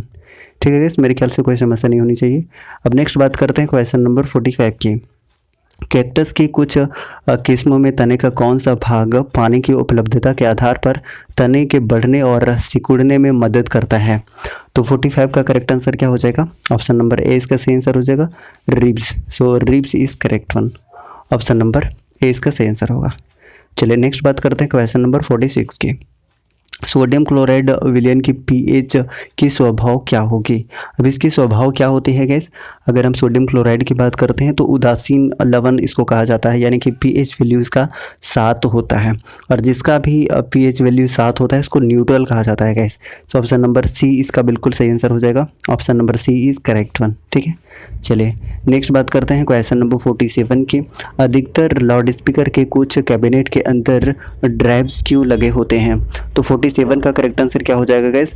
Option number D इसका बिल्कुल सही आंसर हो जाएगा, यानी हानिकारक हस्तक्षेप को रोकने के लिए। सो option number D is correct one. ठीक है, चलिए नेक्स्ट बात करते हैं क्वेश्चन नंबर 48 की। उन विशिष्ट लक्षणों की पहचान कीजिए जो मनुष्य के 4 कक्षीय दिल से जुड़ी हुई हैं। तो 48 का करेक्ट आंसर हो जाएगा ऑप्शन नंबर डी, यानी कि यह ऑक्सीजन समृद्ध रक्त से ऑक्सीजनहीन रक्त को अलग करती है। सो ऑप्शन नंबर डी इसका बिल्कुल सही आंसर हो जाएगा। ठीक है, option number D is correct one. चलिए नेक्स्ट बात करते हैं क्वेश्चन नंबर 49 की। चॉकलेट्स बनाने में प्रयुक्त ठोस कोको में कौन सा रसायन दिखाई नहीं पड़ता है? तो इसका करेक्ट आंसर हो जाएगा इस ऑप्शन नंबर डी, यानी कि ट्राइक्लोरोइथेन दिखाई नहीं पड़ता है। So option number D is correct one. अगर हम कैफीन की बात करते हैं तो एक जर्मन रसायन शास्त्री थे जिनका नाम था फ्रेडरिक रेज। इन्होंने 1819 में कैफीन की खोज की थी, तो ये भी एक महत्वपूर्ण फैक्ट हो सकता है। तो 49 का करेक्ट आंसर हो जाएगा ऑप्शन नंबर डी, ट्राइक्लोरोइथेन इसका सही आंसर हो जाएगा। ठीक है, चलिए नेक्स्ट बात करते हैं क्वेश्चन नंबर 50 की। 2 विलन, एक जिसका पीएच वैल्यू 1 और मात्रा 100 मिलीलीटर है, और उसे एक अन्य विलन के साथ जिसका पीएच वैल्यू 2 और मात्रा 200 मिलीलीटर है मिलाया जाता है। मिश्रण के परिणामी पीएच को ज्ञात कीजिए। अब इसका सही आंसर की बात करें तो ऑप्शन नंबर ए इसका बिल्कुल सही आंसर हो जाएगा 1.39। आप एक बार कैलकुलेट कर लीजिएगा। ठीक है, तो ऑप्शन नंबर ए इसका बिल्कुल सही आंसर हो जाएगा। चलिए नेक्स्ट बात करते हैं क्वेश्चन नंबर 51 की। क्रॉसुलेशन अम्ल उपापचय की कौन सी प्रक्रिया से संबंधित है? तो 51 के सही आंसर की बात करें तो क्या हो जाएगा? करेक्ट आंसर हो जाएगा ऑप्शन नंबर ए, यानी कि नाइट्रोजन स्थिरीकरण प्रक्रिया। सो ऑप्शन नंबर ए इसका बिल्कुल सही आंसर हो जाएगा। ठीक है, चलिए अब हम बात करते हैं क्वेश्चन नंबर 52 की। पावर के लिए इनमें से कौन सा संबंध सही नहीं है? इसका सही आंसर बताना है। तो देखिए उससे पहले हम कुछ कैलकुलेशन की बात करते हैं जिससे सारी की सारी चीज़ें क्लियर हो जाएं। तो सबसे पहले हम ये जानते हैं कि पावर इक्वल टू क्या होता है। पावर इक्वल टू होता है गाइस W/T होता है। ठीक है, काम बटा समय होता है। ठीक है, वहीं पे हम पोटेंशियल डिफरेंस की बात करते हैं तो W/Q होता है। W/Q यानी कि V की क्या हो गया? पोटेंशियल डिफरेंस हो गया, विभवांतर हो गया। ठीक है, अगर हम W का वैल्यू पुट करना चाहें तो Q इंटू V पुट कर सकते हैं या नहीं करते हैं? कर सकते हैं, यानी कि QV/T कह सकते हैं। अब एक चीज़ और आप जानते हैं कि करंट इक्वल टू क्या होता है। करंट का डेफिनेशन हम बात करते हैं तो Q/T होता है। Q/T यानी कि charge per unit time. Charge per unit time क्या होता है? तो ये करंट होता है। अब देखिए इसका वैल्यू हम क्या पुट कर सकते हैं? इसका वैल्यू हम क्या पुट कर सकते हैं? यानी Q/T का वैल्यू क्या पुट कर सकते हैं? I पुट कर सकते हैं। यानी कि हम सिंपली कह सकते हैं कि P इक्वल टू क्या हो जाएगा? V तो है, और Q/T के जगह पे क्या हो जाएगा? I हो जाएगा, VI हो जाएगा, VI हो जाएगा। ठीक है, अब देखिए एक चीज़ और आप जानते हैं कि V इक्वल टू क्या होता है? V इक्वल टू IR होता है। कुलाम्स लॉ की अगर हम बात कर रहे हैं, वहीं पे अगर हम यहाँ पे तुरंत यहीं पे हम I की बात कर लें तो I इक्वल टू क्या हो जाएगा बताइए? I इक्वल टू V/R हो जाएगी, नहीं हो जाएगा? हो जाएगा। ठीक है, अब आप यहाँ पे देख सकते हैं कि यहाँ पे अगर हम वैल्यू को पुट करना चाहें V का वैल्यू, V का वैल्यू क्या पुट कर सकते हैं? तो IR पुट कर सकते हैं। तो V का वैल्यू अगर हम IR पुट कर दें, यानी कि P इक्वल टू क्या हो जाएगा बताइए? IR into I। ठीक है, यानी कि I² R हो जाएगा, IR² R हो जाएगा। ठीक है, वहीं पे अगर हम ऐसा करते हैं कि एक चीज़ और क्या कर सकते हैं कि V/R भी लिख सकते हैं, V/R। ठीक है, तो अगर आप यहाँ पे देखिए I इक्वल टू अगर हम लिखना चाहें तो क्या लिख सकते हैं? I इक्वल टू V/R लिख सकते हैं। तो ये तो V रहेगा ही, ये तो v रहेगा ही। थोड़ा सा इसको हम इधर ये कर लेते हैं, इरेज कर लेते हैं। अब देखिए, अब हम क्या कर सकते हैं, ये तो v रहेगा, v बाई r हम लिख सकते हैं। तो यहाँ से हमें एक रिलेशन ये भी मिल गया, ये वाला रिलेशन, ठीक है। तो यहाँ अब आप देख सकते हैं कि हमने कौन कौन सा रिलेशन फाइंड आउट किया था। तो एक्चुअली ये आई है, कंफ्यूज नहीं होना है, ये आई है, वन नहीं है, आई है। तो ये वाला भी रिलेशन हमें देखने को मिल गया, ये वाला भी दिखा है, ये वाला भी दिखा है। हमने ये कहीं नहीं देखा है, यानी ऑप्शन नंबर डी इसका बिल्कुल सही आंसर हो जाएगा, ठीक है gas. Option number D is correct one. चलिए नेक्स्ट बात करते हैं क्वेश्चन नंबर 53 की। यदि पृथ्वी के द्रव्यमान में 20% की बढ़ोतरी हो जाती है तो किसी वस्तु का भार परिवर्तन प्रतिशत में कितना होगा। तो 53 का करेक्ट आंसर की बात करेगा तो ऑप्शन नंबर सी हो जाएगा, 20% की बढ़ोतरी होगी। So option number C is correct one, ठीक है। चलिए नेक्स्ट बात करते हैं क्वेश्चन नंबर 54 की। मानव शरीर में खाद्य वसा का पाचन अधिकतर कहाँ होता है। तो अधिकतर कहाँ होता है, ये होता है इंटेस्टाइन में, यानी ऑप्शन नंबर सी इसका बिल्कुल सही आंसर हो जाएगा, आंत में या आंत्र में। सो ऑप्शन नंबर कौन सा, option number C is correct one, ठीक है। चलिए नेक्स्ट बात करते हैं क्वेश्चन नंबर 55 की। विश्व की सबसे शक्तिशाली टेलीस्कोप आल्मा कहाँ स्थापित की गई है। तो करेक्ट आंसर क्या हो जाएगा, ऑप्शन नंबर सी इसका सही आंसर हो जाएगा, यानी कि चिल्ली का अटकामा रेगिस्तान में। सो ऑप्शन नंबर सी इसका सही आंसर हो जाएगा गाइस, ठीक है, ऑप्शन नंबर सी। चलिए नेक्स्ट बात करते हैं क्वेश्चन नंबर 56 की। सिरका अम्ल में सोडियम कार्बोनेट मिलाए जाने पर निम्न में से कौन सी गैस विमुक्त होती है। तो 56 का सही आंसर हो जाएगा ऑप्शन नंबर सी, यानी कि कार्बन डाइऑक्साइड विमुक्त होती है। तो ऑप्शन नंबर सी इसका बिल्कुल सही आंसर हो जाएगा, ठीक है। चलिए नेक्स्ट बात करते हैं क्वेश्चन नंबर 57 की। जींस का नीला रंग किस डाई के कारण होता है। तो किस डाई के कारण होता है गाइस, इसका आपने नाम सुना होगा इंडिगो का। तो ऑप्शन नंबर सी इसका सही आंसर हो जाएगा, ऑप्शन नंबर सी, ठीक है। चलिए नेक्स्ट बात करते हैं क्वेश्चन नंबर 58 की। एक उत्प्रेरक प्रक्रिया की दर में किस प्रकार वृद्धि करता है। उत्प्रेरक यानी कि कैटलिस्ट। तो बताइए 58 का सही आंसर क्या हो जाएगा। तो ऑप्शन नंबर ए इसका बिल्कुल सही आंसर हो जाएगा, यानी कि सक्रियण ऊर्जा अवरोध को कम करके। तो ऑप्शन नंबर ए इसका बिल्कुल सही आंसर हो जाएगा, ठीक है। चलिए नेक्स्ट बात करते हैं क्वेश्चन नंबर 59 की। 2 ओम और 3 ओम को किस प्रकार व्यवस्थित किया जा सकता है। तो 59 का करेक्ट आंसर की बात करेंगे तो देखिए यहाँ पे 2 ओम समानांतर में और 3 सीरीज़ में ऐसे व्यवस्थित किया जा सकता है। तो ऑप्शन नंबर ए इसका बिल्कुल सही आंसर हो जाएगा, ठीक है। चलिए नेक्स्ट बात करते हैं क्वेश्चन नंबर 60 की। उपकरण ग्रंथि का क्या कार्य है। तो इसका क्या कार्य है गाइस, करेक्ट आंसर क्या हो जाएगा। तो ऑप्शन नंबर बी इसका बिल्कुल सही आंसर हो जाएगा, यानी कि स्लावा स्रावित करती है। तो ऑप्शन नंबर बी इसका सही आंसर होगा, ठीक है। चलिए नेक्स्ट बात करते हैं क्वेश्चन नंबर 61 की। ये काफ़ी इजी क्वेश्चन है, इसको हम बहुत ही इजीली सॉल्व कर सकते हैं। तो देखिए यहाँ पे सॉल्व करना है तो 676 किसका रूट होता है गाइस, ये होता है 26 का, और 324 किसका होता है तो 18 का होता है। ये रूट x है इंटू 4 है, ये दोनों को ऐड करेंगे तो कितना मिल जाएगा बताइए, 44 मिल जाएगा। 44 equal to root x into 4 हो जाएगा, यानी कि ये 11 हो जाएगा। ये रूट इधर आ जाएगा तो स्क्वायर हो जाएगा, इस स्क्वायर हो जाएगा, यानी 121 इसका आंसर हो जाएगा। और 121 कौन से ऑप्शन में दिख रहा है, ऑप्शन नंबर बी में दिख रहा है। तो ऑप्शन नंबर बी इसका बिल्कुल सही आंसर हो जाएगा, ठीक है। काफ़ी इजी क्वेश्चन था। चलिए नेक्स्ट बात करते हैं क्वेश्चन नंबर 62 की। एक कक्षा में कुछ निश्चित संख्या के छात्र थे। हर एक छात्र उतने ही रुपये के योगदान देता है जितने कि उस कक्षा में छात्र थे। यदि कुल योगदान 5476 था तो कक्षा में कुल कितने छात्र थे। अब देखिए ऐसे क्वेश्चन को बनाने के लिए करते क्या है कि जो यहाँ पे ये दिया हुआ है, अमाउंट दिया हुआ है, इसको क्या करना है, अंडर रूट निकाल लेना है। तो अंडर रूट निकालने के लिए देखिए काफ़ी ईजी एक मेथड आपको मैं बताता हूँ कि इसका मेथड क्या होता है। देखिए इसका अगर अंडर रूट आपको फाइंड आउट करना है तो देखिए सबसे पहले कि 6 छक 36 और 4 चौके 16, दोनों के लास्ट में 6 आता है, तो या तो 6 के स्क्वायर में हो सकता है या तो 4 के स्क्वायर में हो सकता है।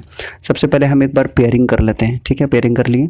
अब उसके बाद यहाँ पे जो 2 डिजिट आपको दिख रहा है उसमें करना क्या है कि देखिए यहाँ पे अगर हम देखने की कोशिश करें तो 7 7 49 होता है और 8 64 होता है। तो ये दोनों के बीच में ये लाई कर रहा है, दोनों के बीच में लाई कर रहा है। तो 8 64 ये वाला तो नहीं हो सकता है, ठीक है। ये हो सकता है। अब देखिए यहाँ पे करना क्या रहता है कि ये जो दोनों संख्या है 7 और 8 है, इसको हम मल्टीप्लाई करके देख लेते हैं तो कितना है, 8 सते 56 है। यहाँ पे आ रहा है 56 और यहाँ पे है कितना, 54 है, यानी कि अंदर में कम है, 56 से कम है। अब जब कम रहता है तो हम कम वाला को लेते हैं। यहाँ तो फिक्स हो गया कि 7 होगा, 8 तो नहीं हो सकता है, तो ये तो फिक्स है कि 7 होगा। लेकिन यहाँ पे अधिक वाला लेंगे कि कम वाला लेंगे, ये कैसे डिसाइड होता है, तो देखिए यहाँ 56 है और यहाँ 54 है, यानी कि अंदर में कम है, अंदर में कम है, तो यहाँ भी हम कम वाला वैल्यू लेंगे। तो कम वाला वैल्यू कितना हो जाएगा, 4 हो जाएगा, यानी कि 74 इसका करेक्ट आंसर हो जाएगा। ठीक है, तो 74 कौन से ऑप्शन में आपको दिखाई दे रहा है, तो ऑप्शन नंबर सी में आपको दिखाई दे रहा है, तो ऑप्शन नंबर सी इसका बिल्कुल सही आंसर हो जाएगा, 74। ठीक है, चलिए नेक्स्ट बात करते हैं क्वेश्चन नंबर 63 के। अब देखिए श्रृंखला दिया हुआ है और उसमें बताना है कि नेक्स्ट कौन सा संख्या आएगा। तो ये भी देखिए, ये भी काफ़ी इजी क्वेश्चन है, बस थोड़ा सा दिमाग यहाँ पे आपको लगाना है कि एक्चुअली में चल क्या रहा है। तो देखिए यहाँ पे 3 है, उसके बाद 9 कैसे आया होगा, यहाँ पे 9 कैसे आया होगा। अगर आप थोड़ा सा ध्यान दें तो आपको क्या पता लगेगा कि अगर हम ऐसा कर दें 3 दूनी 6 और 3 9, ठीक है, तो यहाँ पे देखिए 9 देखने को मिल रहा है। ठीक है, उसी तरीके से 21 कैसे आया होगा, तो यहाँ भी वही मेथड को अप्लाई करके देखते हैं। तो 9 दूनी 18 और 3 कितना हो जा रहा है, 21 हो रहा है, यानी कि ये वाला सीरीज़ बिल्कुल काम कर रहा है। देख लीजिए 21 दूनी 42 और 3 45, ये भी काम कर रहा है, यानी कि यहाँ भी यही मेथड को हम अप्लाई करेंगे। तो 189 इंटू क्या करेंगे, 2 करेंगे प्लस 3 कर देंगे। ठीक है, अब देखिए इसको मल्टीप्लाई करने के बाद हमें कितना मिल रहा है बताइए, तो 378 प्लस 3 381, और 381 कौन से ऑप्शन में है, ऑप्शन नंबर सी में है, तो ऑप्शन नंबर सी इसका बिल्कुल सही आंसर हो जाएगा। ठीक है, मेरे ख्याल से कोई समस्या नहीं होनी चाहिए, तो option number C is correct one. Option number C series क्या था, तो आप एक बार ऐसे कर सकते हैं, 9 इंटू 2 प्लस 3। ठीक है, चलिए नेक्स्ट बात करते हैं क्वेश्चन नंबर 64 की। अब देखिए यहाँ पे दिया हुआ है और इसको सरलीकृत करके मान क्या होगा ये बताना है। तो देखिए ऐसे क्वेश्चन को आप जब भी सॉल्व कर रहे होंगे तो इसको इजी तरीके से सॉल्व करने के लिए आप वैल्यू को पुट करके, कुछ वैल्यू आप मान लीजिएगा और कुछ वैल्यू को पुट करके आप आसानी से इसको क्या कर सकते हैं, सॉल्व कर सकते हैं। तो ऐसा हम करते हैं कि ए बी और सी तीनों का वैल्यू हम ले लेते हैं 1। ठीक है, ऐसे ही ताकि इसको सॉल्व करना आसान हो जाए। तो देखिए अगर हम 1 ले लेते हैं तो मेरे ख्याल से काफ़ी इजी हो जाएगा ये। देखिए यहाँ पे 1 1 1 स्क्वायर 1 स्क्वायर 1 1 इंटू 1 1, यानी कि इसका वैल्यू 1, इसका वैल्यू 1, इसका वैल्यू भी 1 और इसका वैल्यू कितना 2। ठीक है, तो कितना मिल गया बताइए, यहाँ टोटल कितना मिल गया। तो आप देख सकते हैं कि 2, यहाँ पे आपको 2 मिल जाएगा, यहाँ पे आपको 2 मिल जाएगा, यहाँ पे आपको 2 मिल जाएगा और यहाँ पे आपको 2 मिल जाएगा। तो टोटल कितना मिल गया, टोटल 8 हो गया, नहीं हो गया, इसका वैल्यू टोटल 8 हो गया, इसका वैल्यू टोटल कितना निकल कर आ गया, इसका वैल्यू 8 आ गया। अब ऑप्शन में हम चेक करते हैं कि किसका वैल्यू 8 आ रहा है। ए बी सी तीनों का 1 1 वैल्यू पुट करने के बाद, तो सबसे पहले हम ऑप्शन नंबर ए को अगर देखना चाहें तो देखिए 1 + 1 2, 1 + 1 + 2 है ना, इंटू है, ये इंटू है। उसके बाद चलिए एक बार फिर से इसको ये कर लेते हैं। तो देखिए 1 + 1 2 इंटू 1 + 1 2 इंटू 2, 2 दूनी 4 दूनी 8 हो जा रहा है, यानी कि ये वैल्यू सेटिस्फाइड कर रहा है। तो ऑप्शन नंबर ए इसका बिल्कुल सही आंसर हो जाएगा। ठीक है, ऑप्शन नंबर ए। चलिए नेक्स्ट बात करते हैं क्वेश्चन नंबर 65 की। ये भी काफ़ी इजी प्रश्न है, अब इसको देखने की कोशिश करते हैं क्या है। अब देखिए x का वैल्यू दिया हुआ है और x² + 1/x² का वैल्यू कितना होगा ये बताना है। तो आप देख सकते हैं कि हमें सबसे पहले क्या ज़रूरत पड़ेगा, x + 1/x की आवश्यकता पड़ेगी। तो x का वैल्यू तो दिया हुआ है, 1/x का वैल्यू पता करने के लिए।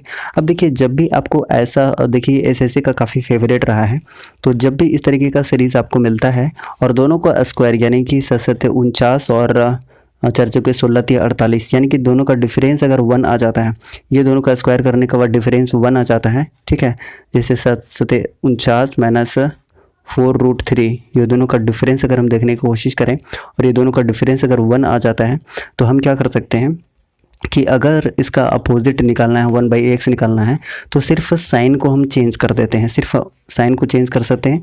यानी कि x का वैल्यू तो दिया हुआ है, यानी 1/x का वैल्यू जब भी हमें निकालना रहेगा तो करेंगे क्या, इसको वैल्यू को हम कर देंगे चेंज, यानी कि सिर्फ साइन को चेंज कर देंगे। तो यहाँ पे माइनस की जगह पे प्लस हो जाएगा।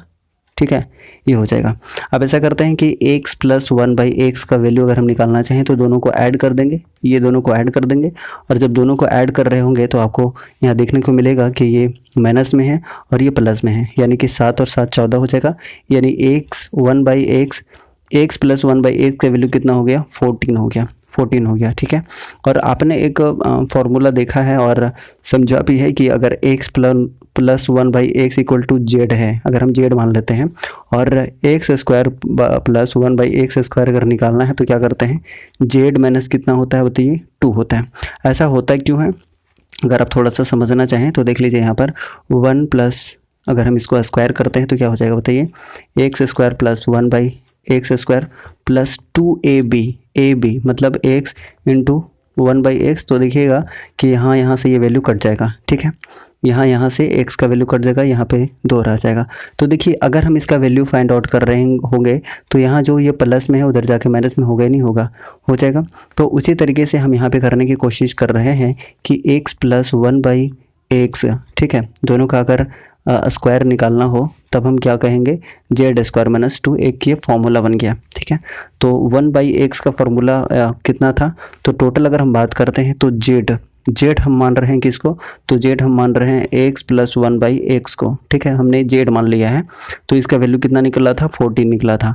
तो 14 स्क्वायर माइनस 2 हो जाएगा, यानी कि 196 माइनस 2 194 हो जाएगा, यानी ऑप्शन नंबर सी इसका बिल्कुल सही आंसर हो जाएगा। 194 is correct one, option number C. ठीक है, चलिए नेक्स्ट बात करते हैं गाइस क्वेश्चन नंबर 66 के।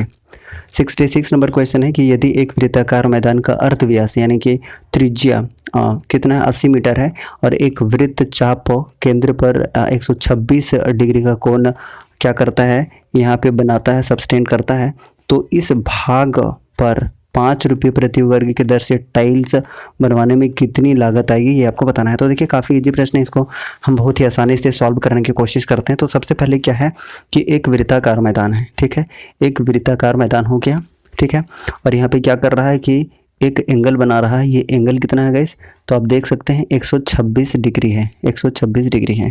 ठीक है, ये हम चाप मान लेते हैं, आर्क है एक तरीके का, ये आर्क है, ये वाला एरिया जो आप देख रहे हैं। ठीक है, चलिए इतना तो ये क्लियर हो गया, जिसमें से ऑलरेडी ये बता रखा है कि अर्धव्यास कितना है, व्यास इसको टोटल को बोलते हैं। ठीक है, टोटल को व्यास बोलते हैं, तो अर्धव्यास कितना हो जाएगा, अर्धव्यास 80 हो जाएगा, यानी कि अल्टीमेटली इसका त्रिज्या कितना दिया है, 80 दिया है इसका त्रिज्या, 80 मीटर। ठीक है, इतना क्लियर हो गया है।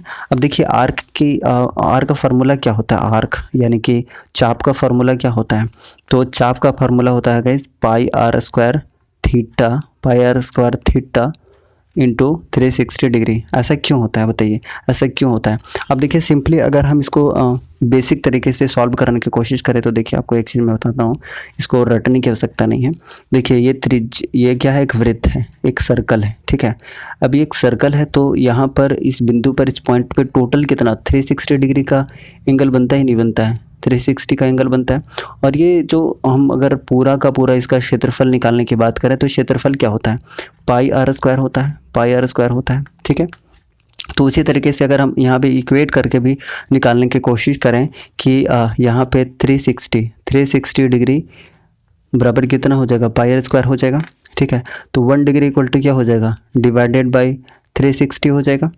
ठीक है, और अगर हम 126 डिग्री का निकालें तो इंटू क्या हो जाएगा, 126 डिग्री हो जाएगा। तो अल्टीमेटली इसी फार्मूला में पहुंच रहे हैं, नहीं पहुंच रहे हैं। इसका मतलब ये हुआ कि इसको निकालने के लिए हम आसानी से क्या कर सकते हैं कि pi r square into theta by 360 degree. ठीक है, अगर इसी फार्मूला में हम पुट करने की कोशिश करें pi r square theta by 360 degree. ठीक है, तो बताइए यहाँ पे पाई का वैल्यू क्या होता है, 22/7 होता है या नहीं होता है।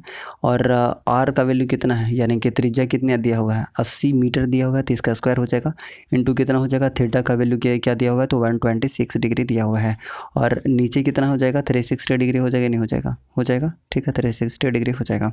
अब देखिए अगर हम इसको कैंसिल करने की कोशिश करें तो कितना बार में कैंसिल हो जाएगा, ये देखिए आपका ये कैंसिल हो जाएगा 18। ठीक है, 18 टाइम्स ये हो जाएगा। और अगर हम सॉल्व करने की कोशिश करें तो आप यहाँ देखेंगे कि इसको सॉल्व करते हैं तो 80 इंटू 80 हो जाएगा, 80 इंटू 80 हो जाएगा, नहीं हो जाएगा, स्क्वायर है, तो 1 0 से 1 0 यहाँ भी कैंसिल हो गया। ठीक है, उसी तरीके से फिर अगर हम और भी सॉल्व करने की कोशिश करें तो कितना बार में हो जाएगा, 8 से, तो 8 से ये 2 बार में 9 चौके 36 और 9 दूनी 18 यहाँ हो जाएगा, 2 बार में यहाँ कट जाएगा, ठीक है। यानी कि टोटल आपको यहाँ कितना देखने को मिल रहा है, देखिए 88 64 यानी कि 640 इंटू 11, ठीक है, इतना देखने को मिल रहा है। कैलकुलेट करेंगे तो आपको कितना आ जाएगा, तो देखिए 7040, ठीक है, ये वैल्यू आपको देखने को मिल रहा है। अब देखिए यहाँ पे क्वेश्चन में आगे भी क्या बोला है, आगे भी यहाँ पे क्या बोला है कि 5 रुपया वर्ग प्रति मीटर की दर से कितना लागत आएगा ये बताना है। तो देखिए यहाँ से हमको क्या करना होगा कि 5 से यहाँ मल्टीप्लाई भी करना होगा। अब देखिए 5 से मल्टीप्लाई करना होगा तो कितना हो जाएगा बताइए, 00253, ठीक है, इतना रुपीस हो जाएगा। तो ऑप्शन कौन सा सही हो जाएगा, ऑप्शन नंबर, तो ऑप्शन की बात करें तो आप देख सकते हैं कि ऑप्शन नंबर डी इसका बिल्कुल सही आंसर हो जाएगा। ये देखिए डी इसका सही आंसर हो जाएगा, so option number D is correct one, ठीक है। चलिए नेक्स्ट बात करते हैं क्वेश्चन नंबर 67 की। एक कंपनी अपने सेल्समैन के लिए सेल्स कमीशन बढ़ाकर 4% से 5% कर देती है, किंतु व्यक्ति की आमदनी में कोई परिवर्तन नहीं होता है। सेल्स की मात्रा का स्तर कितना कम हो गया है। अब देखिए ये भी काफ़ी इजी प्रश्न है, लेकिन थोड़ा सा माइंड लगाना होगा इसके सही आंसर के लिए। तो देखिए इसमें करना क्या है, 67 में करना क्या है, मान के चलते हैं कि X% की कमीशन पर जो बिक्री है मान लेते हैं X है, ठीक है, और 5% कमीशन पर जो बिक्री है वो कितना है, Y मान लेते हैं, ठीक है।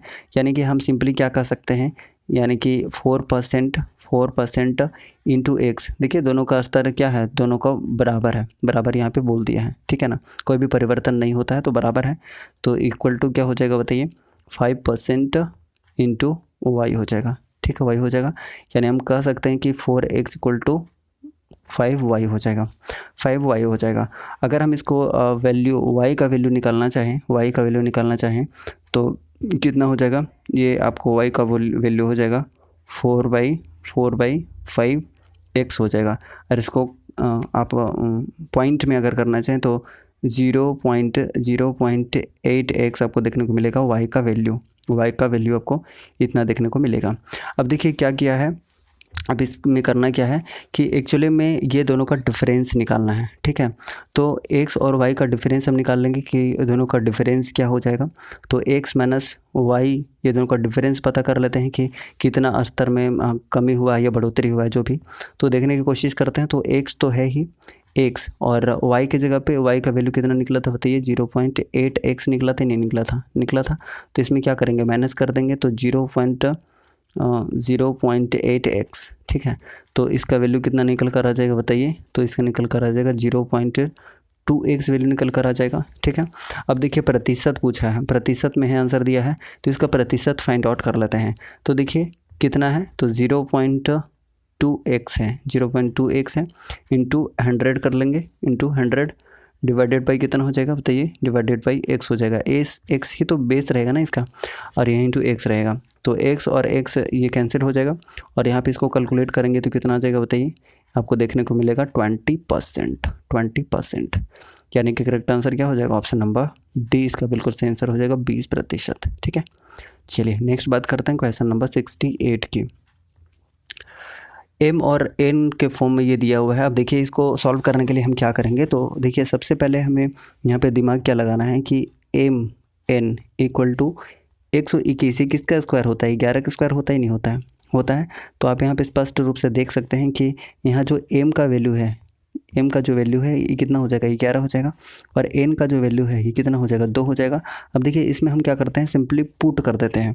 अब देखिए पुट कर देते हैं तो m - 1 यानी कि 10 हो जाएगा, ठीक है, और n + 1 यानी कि 3 हो जाएगा, 10 to the power 3 यानी कि 3 जीरो किसमें है, तो डी में देखने को मिल रहा है, तो ऑप्शन नंबर डी हो जाएगा 1000। सो option number D is correct one, option number D, ठीक है, 1000 इसका सही आंसर हो जाएगा। चलिए नेक्स्ट बात करते हैं क्वेश्चन नंबर 69 की। दो संकेंद्रित वृत्ताकार चक्र की आंतरिक और बाह्य परिधियां क्रमशः 264 मीटर और 352 मीटर है, चक्र की चौड़ाई क्या होगी। अब देखिए ऐसे क्वेश्चन को सॉल्व करते हैं बहुत ही ईजिली। तो देखिए दो संकेंद्रित वृत्ताकार चक्र की आंतरिक और बाह्य परिधियां दी हुई हैं, मतलब मान के चलते हैं कि दो वृत्त हमने बना लिया है जिसका त्रिज्या मान लेते हैं R1 है और बड़ा वाला का मान लेते हैं R2 है। ठीक है, सरकमफेरेंस यानी कि इसका परिधि क्या होता है, वृत्त का परिधि क्या होता है, तो आप जानते हैं 2 पाई R होता है। अब यहाँ पे R क्या है, यहाँ पे R आप देखिएगा तो ये वाला हमको निकालना है, यानी कि दोनों का डिफरेंस हो जाएगा। डिफरेंस यानी कि R2 माइनस R1 हो जाएगा, नहीं हो जाएगा, ये हो जाएगा। ठीक है, अब देखिए हम क्या कर रहे हैं कि दोनों का डिफरेंस दिया हुआ है, तो अगर हम सिंपली ये कहना चाहें कि 2 पाई R, अच्छा एक वाइट पेपर ले लेते हैं ताकि आपको समझना ईजी हो जाए। देखिए अगर हम बात करते हैं 2 पाई R का वैल्यू हमने क्या बताया, R2 माइनस R1 हो जाएगा, नहीं हो जाएगा, हो जाएगा। ठीक है, और उसके बाद देखिए दोनों का डिफरेंस हो जाएगा, यानी कि 352 दिया हुआ था और कितना दिया हुआ था, 264 दिया हुआ था। ठीक है, ये दोनों का डिफरेंस कितना देखने को मिल जाएगा, तो ये दोनों का डिफरेंस है 80। ठीक है गाइस, और आप यहाँ पे अगर देखने की कोशिश करेंगे तो आपको ये कितना मिल जाएगा बताइए, 88 मिलेगा। ये दोनों का डिफरेंस हम निकाल रहे हैं तो 88 देखने को मिलेगा। ठीक है, वहीं पे अगर आप देखिएगा 2 और 22/7 इसका वैल्यू हो जाएगा और 22/7 हो जाएगा। इसको हम मान लेते हैं क्या, इसका वैल्यू को हम P मान लेते हैं ना, ऐसे ही। ठीक है, अब इसको सॉल्व करने की कोशिश करें तो आपको सिंपली क्या दिखेगा, तो ये 44 बन गया, तो 44 दूना 2 बार में कट रहा है, तो P का वैल्यू यानी कि डिफरेंस कितना मिल रहा है, 7 दूनी 14 मिल रहा है, 7 दूनी 14 यानी 14 इसका करेक्ट आंसर हो जाएगा। और 14 क्या कोई ऑप्शन में दिख रहा है, बिल्कुल दिख रहा है, तो इसका करेक्ट आंसर क्या हो जाएगा बताइए, ऑप्शन नंबर ए इसका बिल्कुल सही आंसर हो जाएगा, ऑप्शन नंबर ए। देखिए 14 आपको देखने को मिल रहा है, so option number A is correct one. ठीक है गाइस, चलिए मेरे ख्याल से समझ आ गया होगा। नेक्स्ट बात करते हैं क्वेश्चन नंबर 70 की। देखिए एक वृत्ताकार मैदान में 180 मीटर लंबाई और 120 मीटर चौड़ाई का आयताकार टैंक है। यदि आयताकार टैंक के चारों ओर एक वृत्ताकार मैदान का क्षेत्रफल 40,000 मीटर स्क्वायर है तो मैदान की परिधि कितनी है, ये बताना है। तो देखिए इसमें भी थोड़ा सा हम क्या करते हैं, कैलकुलेशन करते हैं और ये भी हम लोगों के लिए काफ़ी इजी हो जाएगा। अब देखिए यहाँ पे क्या दिया हुआ है, एक वृत्ताकार मैदान दिया हुआ है और एक आयताकार टैंक का क्षेत्रफल। देखिए सबसे पहले क्या करते हैं कि एक फिगर ड्रॉ करने की कोशिश करते हैं। देखिए सबसे पहले एक फिगर ड्रॉ करते हैं, जस्ट वेट गाइस। ओके, देखिए क्या है कि एक आयताकार हो गया और एक ये वृत्ताकार मैदान हो गया। ठीक है गाइस, अगर हम ऐसा करते हैं कि सबसे पहले ये जो आयताकार जो आपको क्षेत्र दिख रहा है, इसका हम क्षेत्रफल फाइंड आउट कर लेते हैं। तो क्षेत्रफल क्या हो जाएगा, लंबाई गुनी चौड़ाई हो जाएगा, और लंबाई और चौड़ाई कितना है, तो देखिए 180 कितना था बताइए, एक बार देख लेते हैं। 180 और 120 है, तो कितना हो जाएगा इसका क्षेत्रफल, थोड़ा सा वेट करिएगा, कितना हो जाएगा बताइए, तो 180 इंटू 120 हो जाएगा, यानी इसको कैलकुलेट करेंगे तो कितना हो जाएगा बताइए, इसको कैलकुलेट करने पर हो जाएगा 21600 मीटर स्क्वायर। ठीक है, ये किसका निकल गया, इसका एरिया निकल गया है। वहीं पे वृत्त का क्षेत्रफल दिया हुआ है, इस वृत्त का क्षेत्रफल कितना दिया हुआ है अगर आप बात करिएगा तो देखिए यहाँ पे 40,000 ऑलरेडी दिया हुआ है, 40,000 मीटर स्क्वायर। ठीक है, अगर हम पूरा टोटल मैदान का क्षेत्रफल निकालना चाहें तो दोनों को ऐड कर देते हैं, तो दोनों को ऐड करने पे कितना हो जाएगा इस 40,000। ठीक है, 40,000 30, यानी कि आपको देखने को मिलेगा 61600 मीटर स्क्वायर। ये क्या हो गया, पूरा का क्षेत्रफल दिया हुआ है, तो हम सिंपली क्या कह सकते हैं बताइए, हम ये कह सकते हैं कि पाई R स्क्वायर इक्वल टू 61600। ठीक है, ये इसका वैल्यू हो जाएगा। अगर यहाँ पर हम वैल्यू पुट कर देते हैं तो 22/7 हो जाएगा, 22/7 इंटू R स्क्वायर हो जाएगा, इक्वल टू कितना हो जाएगा 61600। ठीक है, अब देखिए इसको काटते हैं, तो काटने के बाद सॉल्व करने के बाद कितना हो जाएगा, तो 2 बार में कट जाएगा, 44 से 176 8, यानी कि 2 हो जाएगा, और ये 8 बार में कट जाएगा। ठीक है, और ये 00 तो रहेगा ही। ठीक है, अब देखिए R स्क्वायर का वैल्यू अगर हम निकालना चाहें तो R स्क्वायर का वैल्यू आपको कितना देखने को मिल रहा है, अगर इसको पेयर में तोड़ दें तो आपको देखने को मिलेगा कि 7 इंटू 4 इंटू 100 है, और ये जो 7 है ये भी आ जाएगा, 7 इंटू 7 हो जाएगा। ठीक है, अब सिंपली आप यहाँ पे देखने की कोशिश करें तो आपको यहाँ पे क्या देखने को मिलेगा, R स्क्वायर उधर रूट हो जाएगा, रूट हो जाएगा। तो आप यहाँ पे ध्यान से देखिए तो 7 का पेयर है, तो एक बार एक साथ कर लेते हैं इसको, फिर 2 ये 4 हो जाएगा, और यहाँ 100 है। ठीक है, अब देखिए इसका पेयरिंग में एक 7 निकल कर आ जाएगा, यहाँ पे 2 निकल कर आ जाएगा, और यहाँ पे 10 निकल कर आ जाएगा, यानी कि R का वैल्यू अगर हम सिंपली बात करें तो R का वैल्यू कितना निकल गया गाइस, तो 7 दूनी 14 140 आपको देखने को मिल गया R का वैल्यू। क्वेश्चन में क्या पूछा है, परिधि पूछा है, तो परिधि क्या होता है, तो परिधि होता है गाइस 2 पाई R। सरकमफेरेंस की हम बात कर रहे हैं, तो चलिए इसमें भी हम वैल्यू को पुट करके सॉल्व कर लेते हैं। तो देखिए कितना हो जाएगा 2 इंटू 22/7, आर का वैल्यू कितना निकल गया है 140, तो बार बार में कट जाएगा। तो कितना हो जाएगा 44 दूनी 88, यानी कि 88,880 मीटर। ठीक है, ये इसका परिधि हो जाएगा। ठीक है, तो क्वेश्चन नंबर कौन सा था बताइए, 70। ठीक है, 70 इसका सही आंसर क्या हो जाएगा, ऑप्शन नंबर डी, यानी कि 180 मीटर इसका बिल्कुल सही आंसर हो जाएगा। मेरे ख्याल से कोई समस्या नहीं होनी चाहिए क्योंकि हमने इसको लगभग समझा दिया है। ठीक है, चलिए नेक्स्ट बात करते हैं क्वेश्चन नंबर 71 की। देखिए श्रृंखला दिया हुआ है और इसमें एक्स का मान बताना है कि क्या हो सकता है। अब देखिए यहाँ पे अगर आप ध्यान से देखने की कोशिश करें तो यहाँ पे सीरीज़ क्या चल रहा है। देखिए हमारे पास है क्या एक्चुअली, एक बार थोड़ा सा वेट करिएगा इस, थोड़ा सा वेट करिएगा। देखिए 4 दिया है, फिर 4 दिया है, उसके बाद 10 दिया है, x दिया है, 105 दिया है, फिर 420 दिया है। ठीक है, अब आगे क्या होगा ये बताना है। तो देखिए सिंपली अगर आप यहाँ पे देखने की कोशिश करें तो ये 4 से 10 कैसे बना होगा, 4 से 10 कैसे बना होगा, तो 4 दूनी 8, देखिए 2 से नहीं हो रहा है, 2.5 से मल्टीप्लाई करके देखते हैं तो देखिए है ना, ये बन जा रहा है 10 हो जा रहा है। अब देखिए यहाँ पे क्या होगा, यहाँ पे क्या होगा, तो ऐसा करते हैं कि 2.5 है 3 करके देखते हैं, क्या यहाँ 30 हो सकता है, क्या 30 हो सकता है क्या। चलिए आगे भी मल्टीप्लाई करके देखते हैं कि अगर हम 3.5 से मल्टीप्लाई करते हैं तो क्या 105 मिल रहा है क्या। तो कैलकुलेट करके देखिए 3 105 बिल्कुल मिल रहा है।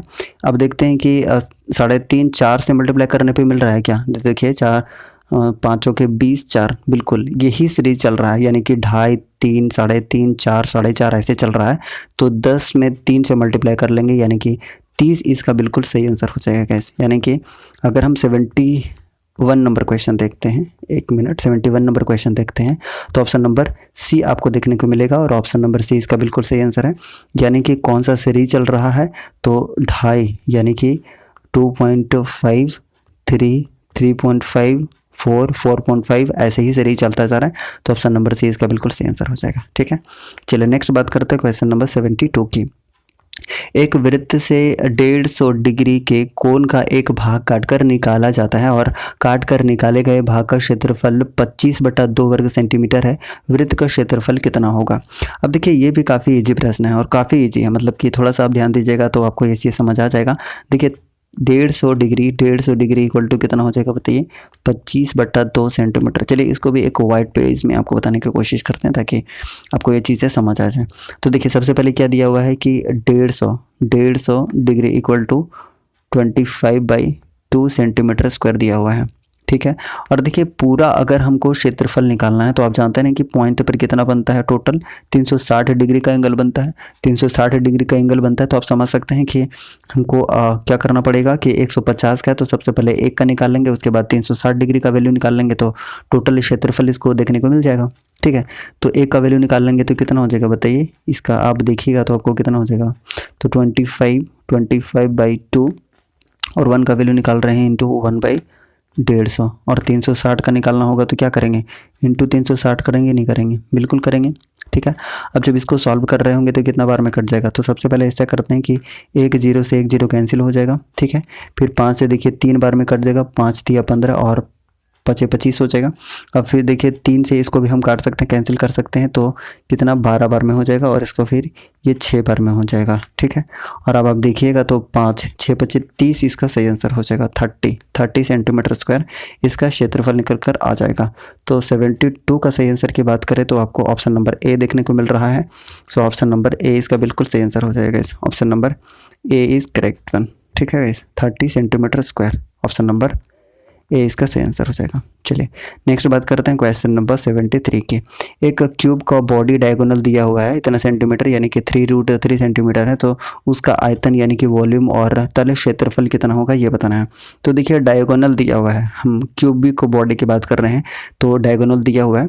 तो देखिए इसको भी हम सॉल्व करने की कोशिश करते हैं, थोड़ा सा वेट कर लें आप। ठीक है, थोड़ा सा वेट कर लीजिएगा, just a second guys, just a second. हाँ चलिए देखिए क्या दिया हुआ है कि डायगोनल दिया हुआ है। डायगोनल की बात करिएगा तो ये वाला डायगोनल होता है, लेकिन यहाँ के क्यूबिक फॉर्म का डायगोनल दिया हुआ है।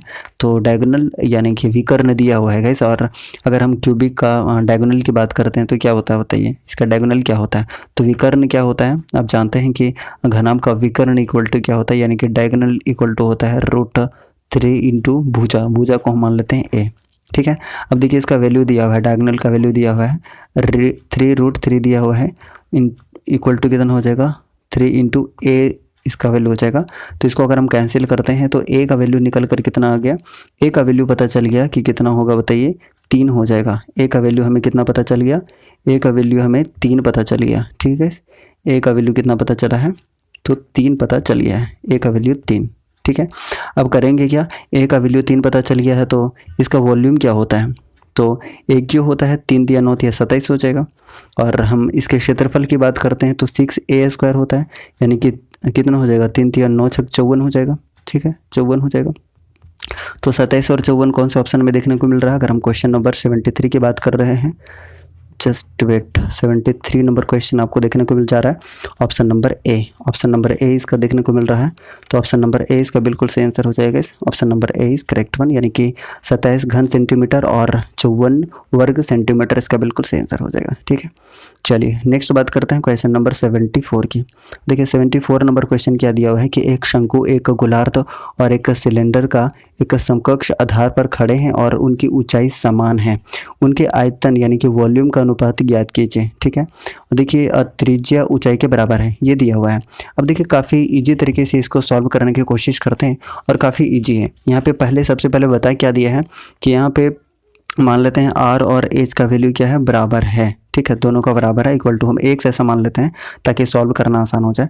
अब देखिए तीनों का वैल्यू आप पुट कर लीजिए, ठीक है, तीनों का वैल्यू पुट कर लीजिए। 1 मिनट, सबसे पहले हम क्या करते हैं, थोड़ा सा वेट करिएगा इस, थोड़ा सा, ओके।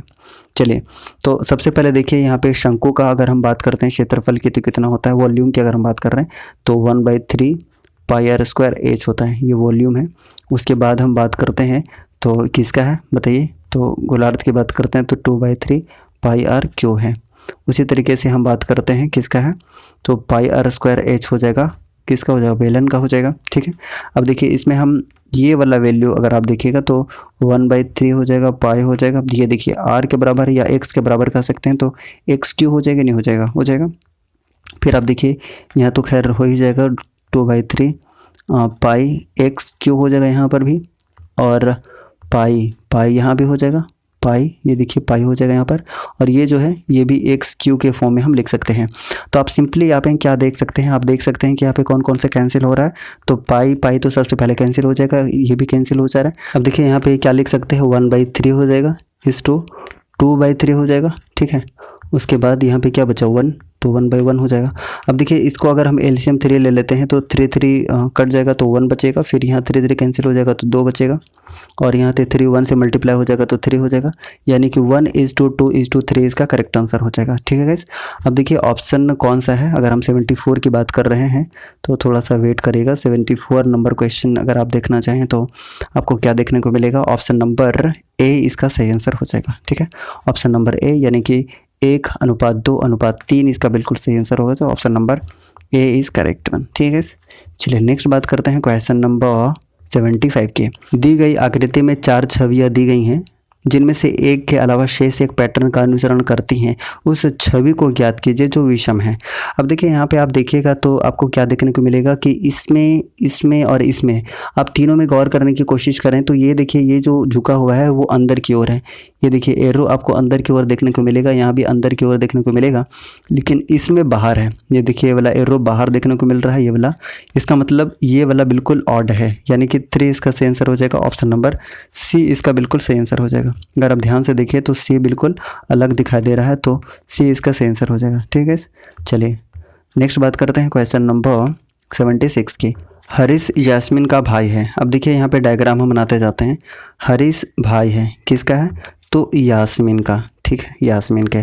और यास्मीन के 2 पुत्र हैं, शिवा और नकुल। शिवा और नकुल 2 पुत्र हैं, ठीक है, शिवा और नकुल। तो हम मान लेते हैं कि इधर आपका शिवा हो गया, इधर नकुल हो गया, ठीक है। अब देखिए कैलाश शिवा के भाई के पिता है, कैलाश शिवा के भाई का पिता है, मतलब कि ये दोनों का पिता हो जाएगा, के दोनों का पिता हो जाएगा। अगर ये पिता है तो ये माता रही होंगी, ठीक है, ये माता, यानी कि दोनों पति पत्नी हो गए।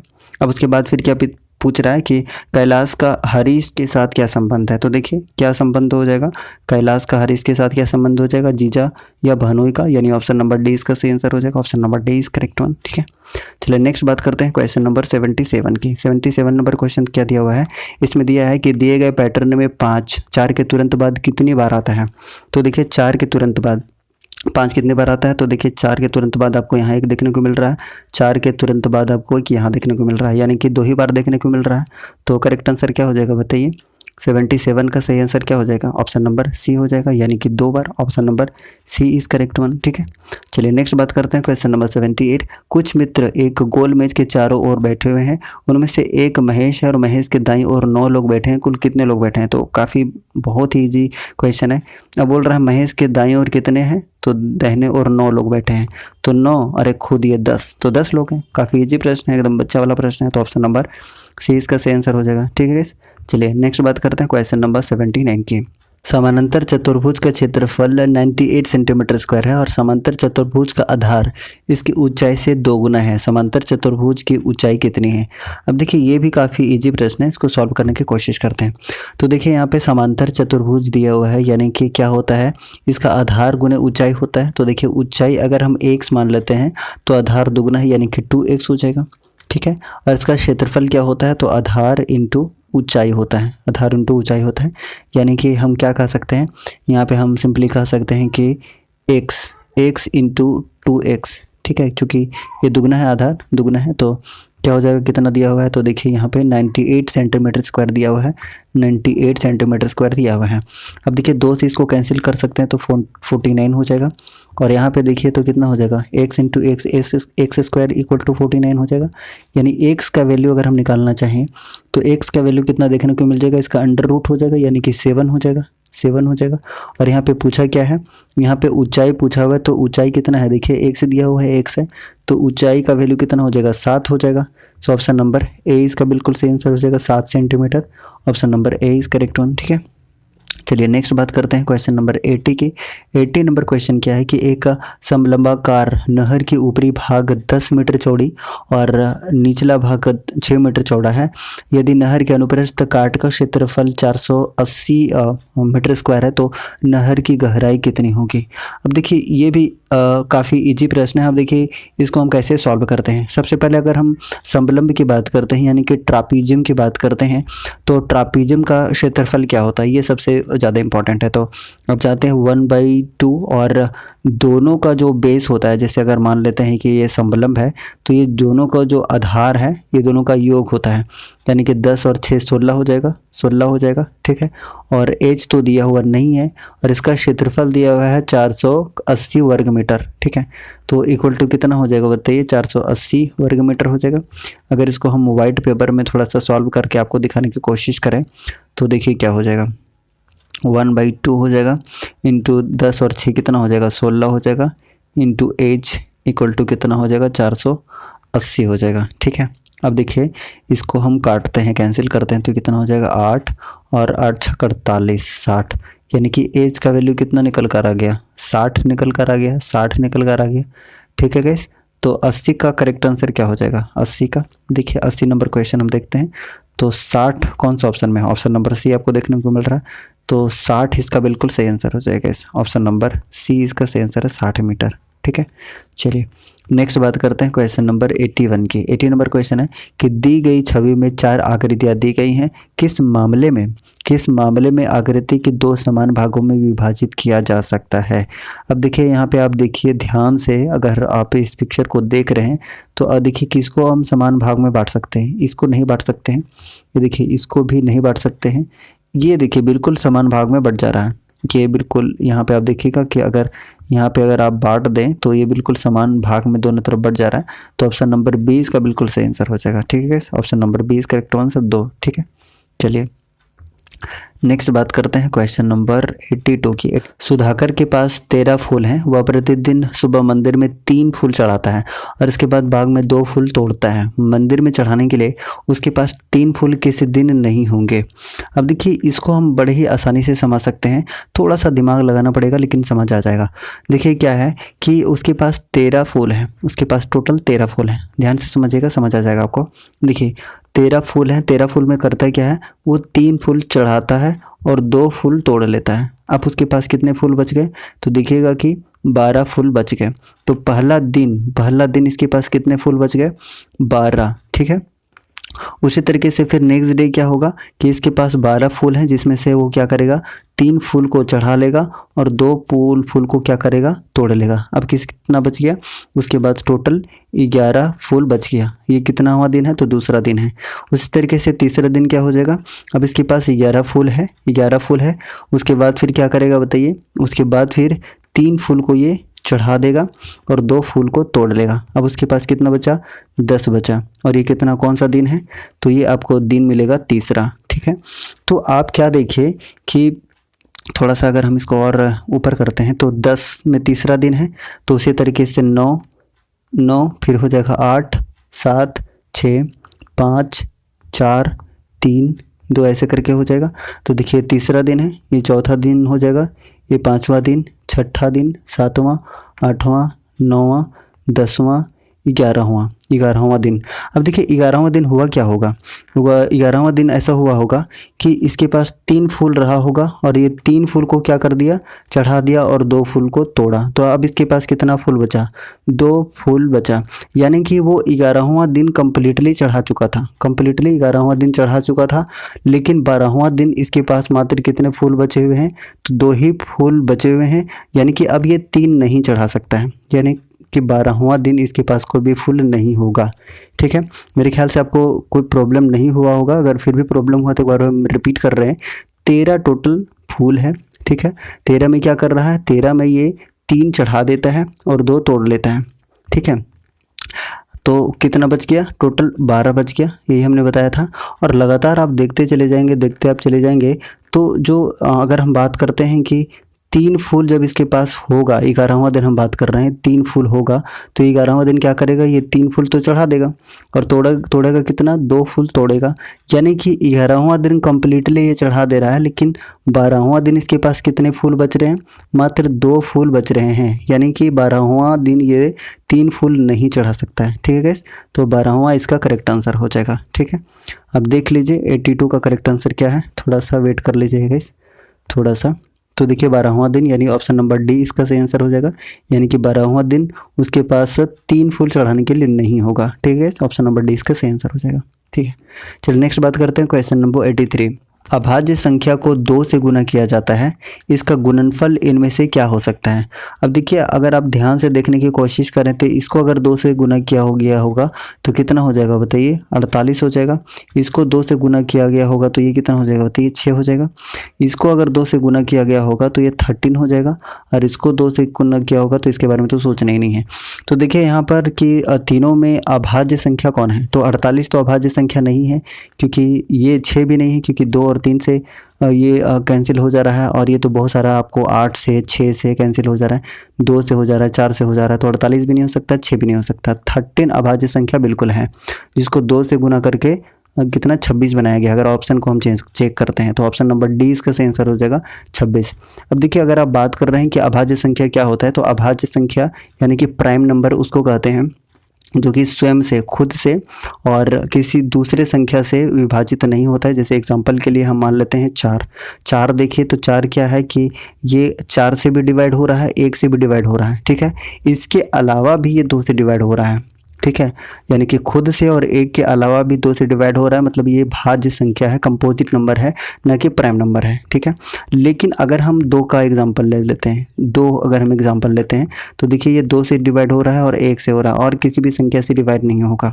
उसी तरीके से और भी आप देख लीजिए कि हम 7 ले लिए, 7 ये 7 से डिवाइड हो रहा है और 1 से हो रहा है, और भी किसी संख्या से नहीं हो सकता है। लेकिन अगर हम यहाँ पे 9 ले लेते हैं तो देखिए ये 9 तो 9 से डिवाइड होगा ही और 1 से भी होगा, होगा, लेकिन इसके अलावा ये 3 से भी होगा। यानी कि हम कह सकते हैं कि खुद से और 1 के अलावा भी अगर किसी संख्या से विभाजित हो जाए, ठीक है, तो उसको भाज्य संख्या कहते हैं, लेकिन विभाजित अगर ना हो तब उसके अभाज्य संख्या कहते हैं। और उसी में से 13 भी है। 13 भी एक वैसे ही संख्या है जो 13 से डिवाइड हो जाएगा और 1 से डिवाइड हो जाएगा, लेकिन इसके अलावा किसी अन्य से नहीं। इसका मतलब 13 अभाज्य संख्या है। सो ऑप्शन नंबर डी इसका बिल्कुल सही आंसर हो जाएगा। ठीक है, अब समस्या नहीं होनी चाहिए। चलिए नेक्स्ट बात करते हैं क्वेश्चन नंबर 84 की। 84 नंबर क्वेश्चन क्या है, एक निश्चित भाषा में फीड को 6, 5, 1, 4 के रूप में कूटबद्ध किया जाता है, तो इस भाषा में इसको किस रूप में कूटबद्ध किया जाएगा, ये आपको बताना है। तो देखिए सिंपली आप यहाँ पे देखने की कोशिश कर सकते हैं कि एफ का कितना होता है, 6 होता है, एफ का 6 होता है। उसके बाद ई का कितना होता है, ई का 5 होता है। ए का कितना होता है, पोजीशन नंबर की हम बात कर रहे हैं, 1 होता है। डी का कितना है, तो डी का 4 होता है, और यही इसका पोजीशन नंबर दिया हुआ है। तो उसी तरीके से हम क्या करेंगे, सिंपली इसका पोजीशन नंबर निकाल लेंगे, काफ़ी इजी है। तो डी का होता है 4, ई का होता है 5 और ए का होता है 1 और एफ का कितना हो जाएगा बताइए, एफ का हो जाएगा 6, यानी कि 4, 5, 1, 6, 4, 5, 1, 6 आपको किस में देखने को मिल रहा है, तो ऑप्शन नंबर सी में आपको देखने को मिल रहा है। सो ऑप्शन नंबर सी इसका बिल्कुल सही आंसर हो जाएगा। 84 का ऑप्शन नंबर बी इसका बिल्कुल सही आंसर हो जाएगा। ठीक है, option number B is correct one. चलिए नेक्स्ट बात करते हैं इस क्वेश्चन नंबर 85 की। 85 नंबर क्वेश्चन है कि एक निश्चित भाषा में मटेरियल को ये लिखा जाता है, तो इस भाषा में डेमोलिश को किस रूप में कूटबद्ध किया जाएगा, ये आपको बताना है। तो देखिए इसमें हम क्या फाइंड आउट करने की कोशिश करते हैं, तो देखिए सबसे पहले जो दिया हुआ है उसी से हम क्या करते हैं कि फाइंड आउट करने की कोशिश करते हैं। तो देखिए यहाँ पे एम है, फिर एन है, एक आगे बढ़ा, एक बढ़ा है, उसके बाद ए है, बी हुआ है, फिर से एक बढ़ा है, फिर आगे उसी तरीके से टी से यू हुआ है, एक आगे बढ़ा है, फिर देखिए ई से क्या हुआ है, ई से एफ हुआ है, यानी कि एक एक प्लस सब में होता चला जा रहा है, एक एक प्लस होता जा रहा है। तो उसी तरीके से डेमोलिश में भी क्या करेंगे, एक एक बढ़ाते चले जाएंगे। डी में एक बढ़ाएंगे तो क्या हो जाएगा, ई हो जाएगा। ठीक है, ई हो जाएगा, डी ई हो जाएगा, ई में एक आगे बढ़ाएंगे तो एफ हो जाएगा, एम में एक आगे बढ़ाएंगे तो एन हो जाएगा। ठीक है, एन हो जाएगा, ओ में आगे बढ़ाएंगे तो पी हो जाएगा, फिर देखिए एल में बढ़ाएंगे तो क्या हो जाएगा, एल में बढ़ाएंगे तो एम हो जाएगा। ठीक है, आई में बढ़ाएंगे तो जे हो जाएगा, एस में बढ़ाएंगे तो क्या हो जाएगा, एस होता है 19 का टी हो जाएगा, फिर एस में एक आगे बढ़ाएंगे तो क्या हो जाएगा, आई हो जाएगा। ठीक है, तो 85 का करेक्ट आंसर आपको कौन सा देखने को मिल रहा है, ऑप्शन नंबर सी देखने को मिल रहा है। तो ऑप्शन नंबर सी इसका बिल्कुल सही आंसर हो जाएगा, यानी कि एक एक प्लस करते जाना है। अगर आपको पोजीशन याद है या याद नहीं भी है तब भी आप एक एक आगे बढ़ के और आसानी से आप फाइंड आउट कर सकते हैं। सो ऑप्शन नंबर सी इसका सही आंसर हो जाएगा। ठीक है, चलिए नेक्स्ट बात करते हैं क्वेश्चन नंबर 86 की। दिनेश सुमेश की पत्नी का भाई है। अब देखिए इसको हम साथ में डायग्राम बनाना शुरू कर देते हैं ताकि यहीं से समझ में आ जाए। दिनेश सुमेश की पत्नी का भाई है, सुमेश की पत्नी, सुमेश की पत्नी, ये सुमेश की पत्नी है, का भाई है कौन, तो दिनेश, दिनेश। ठीक है, सुमेश का दिनेश के साथ क्या संबंध है। अब देखिए क्या है कि सुमेश का दिनेश के साथ क्या संबंध हो जाएगा, स्पष्ट दिख रहा है। ऑप्शन नंबर कौन सा हो जाएगा, सी हो जाएगा, जीजा या बहनों ही हो जाएगा, यानी ऑप्शन नंबर सी इसका बिल्कुल सही आंसर हो जाएगा। काफ़ी इजी प्रश्न था। चलिए नेक्स्ट बात करते हैं क्वेश्चन नंबर 87 की। यदि किसी संख्या को दोगुना करने के बाद उसमें 20 जोड़ा जाता है और वह मूल संख्या के 8 गुने से 4 कम वाला संख्या प्रदान करता है, तो वह संख्या क्या है। देखिए इसमें करेंगे क्या, काफ़ी इजी है ये भी। अगर किसी संख्या में यदि संख्या को दुगना करने पर, यानी कि मान लेते हैं वो संख्या x रहा होगा, क्या कर रहा है उसका दुगना कर रहा है, यानी कि 2x कर रहा है और 20 जोड़ा जाता है, तो मूल संख्या के 8 गुने, मतलब मूल संख्या कितना है x है तो 8x हो जाएगा। कितना, 4 कम किया जाता है तो 4 कम कर दिए।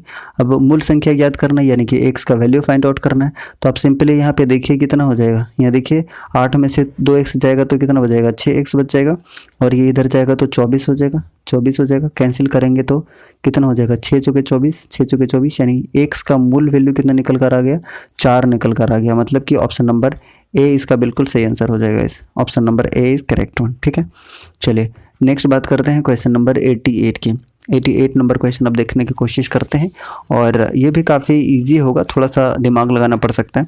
देखिए क्वेश्चन दिया क्या है कि एक्स वाई जेड ये दोनों इक्वल नहीं है, और ये वैल्यू दिया हुआ है, और इसका सरलीकृत मान क्या होगा ये बताना है।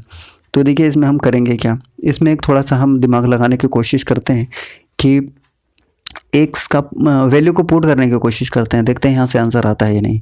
वाई का वैल्यू हम 1 पुट कर लेते हैं और जेड का वैल्यू 0 पुट कर लेते हैं। 0 पुट करने के बाद थोड़ा सा शायद आसान हो जाए कैलकुलेट करना। तो आप क्या देखिए यहाँ पे अगर आप वैल्यू पुट करने की कोशिश करें तो आपको क्या देखने को मिलेगा, एक्स स्क्वायर यानी कि 4 हो जाएगा, और ये तो जेड है मतलब 0 हो जाएगा, यानी कि 4 बाई कितना हो जाएगा, ए हो जाएगा। ठीक है, उसी तरीके से इसमें देखने की कोशिश करें तो वाई स्क्वायर मतलब कि 1 हो जाएगा, 1 हो जाएगा, और जेड है मतलब ये 0 हो जाएगा, तो क्या हो जाएगा इक्वल टू 1 बाई कितना हो जाएगा, 1 बाई बी हो जाएगा। उसी तरीके से अगर आप आगे इसमें देखना चाहें तो इसमें क्या दिख रहा है, जेड का वैल्यू तो 0 हो गया, यहाँ पे क्या हो जाएगा, तो देखिए वाई का वैल्यू कितना है 1 और एक्स का वैल्यू 2, यानी कि -2 बाई सी हो जाएगा, इक्वल टू -2 बाई सी हो जाएगा। ठीक है, तो सिंपली आप ये कह सकते हैं, अगर इसको हम कैलकुलेट करें तो ए का वैल्यू आपको 4 देखने को मिलेगा, बी का वैल्यू 1 देखने को मिलेगा, और सी का वैल्यू कितना देखने को मिलेगा, सी का वैल्यू -2 देखने को मिलेगा। ठीक है, अब इसको हम क्या करते हैं, पुट करते हैं। क्या क्या वैल्यू मिला था एग्जैक्टली, हमें मिला था ए का वैल्यू 4, ठीक है, बी का 1 और सी का -2। ठीक है, अब यही वैल्यू हम क्या करते हैं कि इसमें पुट करते हैं, और जो ऑप्शन में ये वैल्यू को सेटिस्फाई करेगा वही इसका आंसर हो सकता है। ठीक है, अब देखिए यहाँ पर एक्स का वैल्यू हमने कितना लिया था बताइए, 2 लिया था, और वाई का वैल्यू 1 लिया था, और जेड का वैल्यू 0 लिया था। ठीक है, अब इसमें पुट करना शुरू कर दीजिए, तो कितना हो जाएगा बताइए, 2 4 5 -2 3 हो जाएगा इसका वैल्यू, ए बी सी का वैल्यू 3 हो जाएगा, और एक्स वाई जेड का कितना हो जाएगा, तो 0 है तो 2 और 1 3 3 3 9 आना चाहिए। अब चेक करेंगे कि 9 कैलकुलेट करने पे कौन सा ऑप्शन में आ रहा है। ठीक है, तो देखिए हम सबसे पहले क्या करते हैं कि कौन से ऑप्शन को चूज़ करने की कोशिश करते हैं, तो देखिए सबसे पहले हम ऑप्शन नंबर ए को चूज़ करने की कोशिश करते हैं 88 में। ठीक है, चलिए हम डायरेक्ट सी चेक करने की कोशिश करते हैं, बाकी आप चेक कर लीजिएगा एक बार।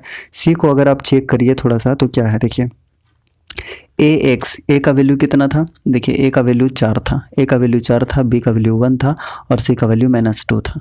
अब देखिए ए का वैल्यू कितना है, तो 4 है, 4x यानी कि 4 दूनी 8 हो जाएगा, 4 दूनी 8 हो जाएगा, नहीं हो जाएगा, 4 दूनी 8 हो जाएगा। ठीक है, उसके बाद देखिए बी का वैल्यू कितना था, बी का 1 है और वाई का 1 है, तो +1 हो जाएगा। और सी की बात करते हैं तो देखिए जेड का वैल्यू 0 है, जेड का वैल्यू 0 है, मतलब ये 0 ही कर देगा सबको। यहाँ 9 ये सेटिस्फाइड कर रहा है, यानी ऑप्शन नंबर सी इसका बिल्कुल सही आंसर हो जाएगा, option number C is correct one. ठीक है, ये देखिए ऑप्शन के थ्रू हम वैल्यू पुटिंग से करते हैं तो काफ़ी इजी हो जाता है इसको सॉल्व करना गाइस। ठीक है, चलिए नेक्स्ट बात करते हैं क्वेश्चन नंबर 89 की। 2 अंकी एक संख्या अंकों के योग से 7 गुनी है और दहाई अंक का इकाई स्थान के 4 अधिक है, अपेक्षित संख्या का मान ज्ञात करिए। अब देखिए ऐसे क्वेश्चन को सॉल्व कैसे हम कर सकते हैं, तो देखिए सबसे पहले क्या दिया हुआ है कि अगर हम इसको अच्छे से ऑप्शन के थ्रू चूज़ करने की कोशिश करते हैं तो मेरे ख्याल से काफ़ी इजी हो जाएगा ये। तो देखिए अगर हम ऑप्शन को चूज़ करते हैं तो क्या बोल रहा है कि 2 अंक की एक संख्या को योग से 7 गुनी है, योग से 7 गुनी है, तो देखिए 4 2 6 7 ये 7 गुनी है। ठीक है, ये भी है 6 1 7, यानी कि ये अगर इसको हम करें 5 और 1 6 7 गुनी है, ये तो नहीं हो सकता, तो ये ऑप्शन तो एलिमिनेट हो गया, ये ऑप्शन एलिमिनेट हो गया। इसमें देखें तो 7 गुनी है क्या, तो देखिए दोनों को हम ऐड करते हैं तो कितना हो जाएगा, 7 3 10, 10 को 7 से गुना करेंगे तो 70, यानी कि ये भी ऑप्शन एलिमिनेट हो गया। फिर उसके बाद हम इसको देखने की कोशिश करते हैं तो इसमें भी क्या है कि कितना 8 4 12 12 84, ये सेटिस्फाई कर रहा है। अब अगला क्या है कि इकाई और दहाई का अंक के स्थान 4 अधिक है, 4 अधिक होना चाहिए। तो देखिए ये दोनों ऑप्शन तो एलिमिनेट हो गया, ये दोनों ऑप्शन तो एलिमिनेट हो गया। अब ये दोनों ऑप्शन में हम देखते हैं कि कितना 4 अधिक है या नहीं, तो देखिए ये दोनों का डिफरेंस कितना है, ये दोनों का डिफरेंस आपको 2 देखने को मिल रहा है, तो ये भी एलिमिनेट हो गया। अब देखिए इसको देखते हैं ये सेटिस्फाई कर रहा है कि नहीं, तो देखिए ये दोनों का डिफरेंस 4 आ रहा है या नहीं आ रहा है, बिल्कुल आ रहा है। 8 में से 4 माइनस करेंगे तो 4 आएगा, यानी ऑप्शन नंबर डी बिल्कुल सेटिस्फाइड कर रहा है। अगर हम इस टर्म्स एंड कंडीशन को अप्लाई कर रहे हैं तो ऑप्शन नंबर डी इसका बिल्कुल सही आंसर हो जाएगा, 84 इज करेक्ट वन। ठीक है, चलिए नेक्स्ट बात करते हैं क्वेश्चन नंबर 90 की। 90 नंबर क्वेश्चन क्या दिया हुआ है, ये वैल्यू दिया हुआ है और उसका मान निकालना है। तो देखिए काफ़ी ईजी है ये भी, आप इसको देखिए आराम से सॉल्व करने की कोशिश करते हैं। चलिए वाइट पेज में कर लें क्या, चलिए यहीं पे कर लेते हैं। देखिए क्या है कि दिया हुआ है 5 के पावर 1/4 दिया हुआ है इनटू, अब देखिए 125 का 5 टू द पावर 3 लिख सकते हैं, नहीं लिख सकते हैं, बिल्कुल लिख सकते हैं, तो 5 टू द पावर 3 लिख सकते हैं। और 0.25 को क्या ले सकते हैं, इसको हटा देंगे तो 100 हो जाएगा, 100 हो जाएगा, यानी कि 25 चौके 100, 1/4 लिख सकते हैं। तो आप यहाँ स्पष्ट रूप से देख सकते हैं कि ये दोनों पावर क्या होगा, ऐड हो जाएगा 3/4, यानी कि 1/4 प्लस 3/4 हो जाएगा। ये पावर ऐड करते हैं, अगर बेस सेम रहता तो पावर को क्या करते हैं, ऐड कर देते हैं। तो इसी कंसेप्ट को यहाँ पे अप्लाई करते हैं। तो इसको जब सॉल्व कर रहे होंगे तो इसका वैल्यू कितना हो जाएगा, 1। देखिए ये 4 हो जाएगा, अगर हम इसका एलसीएम लेते हैं तो 4 हो जाएगा, 4 1, यानी ऊपर भी 4 हो जाएगा, काटने के बाद 1 हो जाएगा, यानी 5 टू द पावर कितना हो जाएगा, 1 हो जाएगा। और जिसका पावर 1 होता है तो 5 ही हो जाएगा आंसर। तो ऑप्शन नंबर कौन सा हो जाएगा, ऑप्शन नंबर ए आपको देखने को मिल रहा है। So option number A is correct one. ठीक है, मेरे ख्याल से इसमें कोई समस्या नहीं होनी चाहिए। चलिए नेक्स्ट बात करते हैं क्वेश्चन नंबर 91 की। दी गई आकृति में कितनी बार एक स्टार के ठीक बाईं ओर एक त्रिकोण आता है। स्टार के ठीक बाईं ओर क्या आता है, त्रिकोण आता है। तो आप 91 में देखने की कोशिश करिए तो कितनी बार आ रहा है बताइए। देखिए स्टार के बाईं ओर, स्टार के बाईं ओर, ये रहा स्टार और ये रहा इसका बाईं ओर त्रिभुज आ रहा है, बिल्कुल एक बार आ गया। फिर यह स्टार के बाईं ओर नहीं आ रहा है, फिर स्टार के इसका तो कोई मतलब ही नहीं है। स्टार के बाईं ओर देखिए बिल्कुल त्रिभुज आ रहा है, यानी कि 2 बार आ रहा है। कितना बार आ रहा है, 2 बार आ रहा है। तो इसका करेक्ट आंसर क्या आपको देखने को मिलेगा, ऑप्शन नंबर सी इसका देखने को मिलेगा। So option number C is correct one. ठीक है, काफ़ी ईजी है ये भी। चलिए नेक्स्ट बात करते हैं क्वेश्चन नंबर 92 की।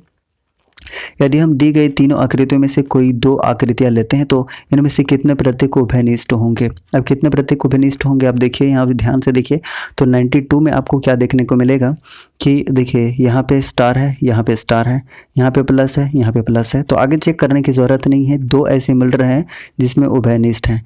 तो ऑप्शन नंबर क्या हो जाएगा, ऑप्शन नंबर सी ही इसका आंसर हो जाएगा। ठीक है, चलिए नेक्स्ट बात करते हैं क्वेश्चन नंबर 93 की। राहुल एक मॉडल पत्र हल कर रहा है। मॉडल पत्र में 11 प्रश्न हैं जिनमें से उसे ठीक ठीक 10 हल करने हैं।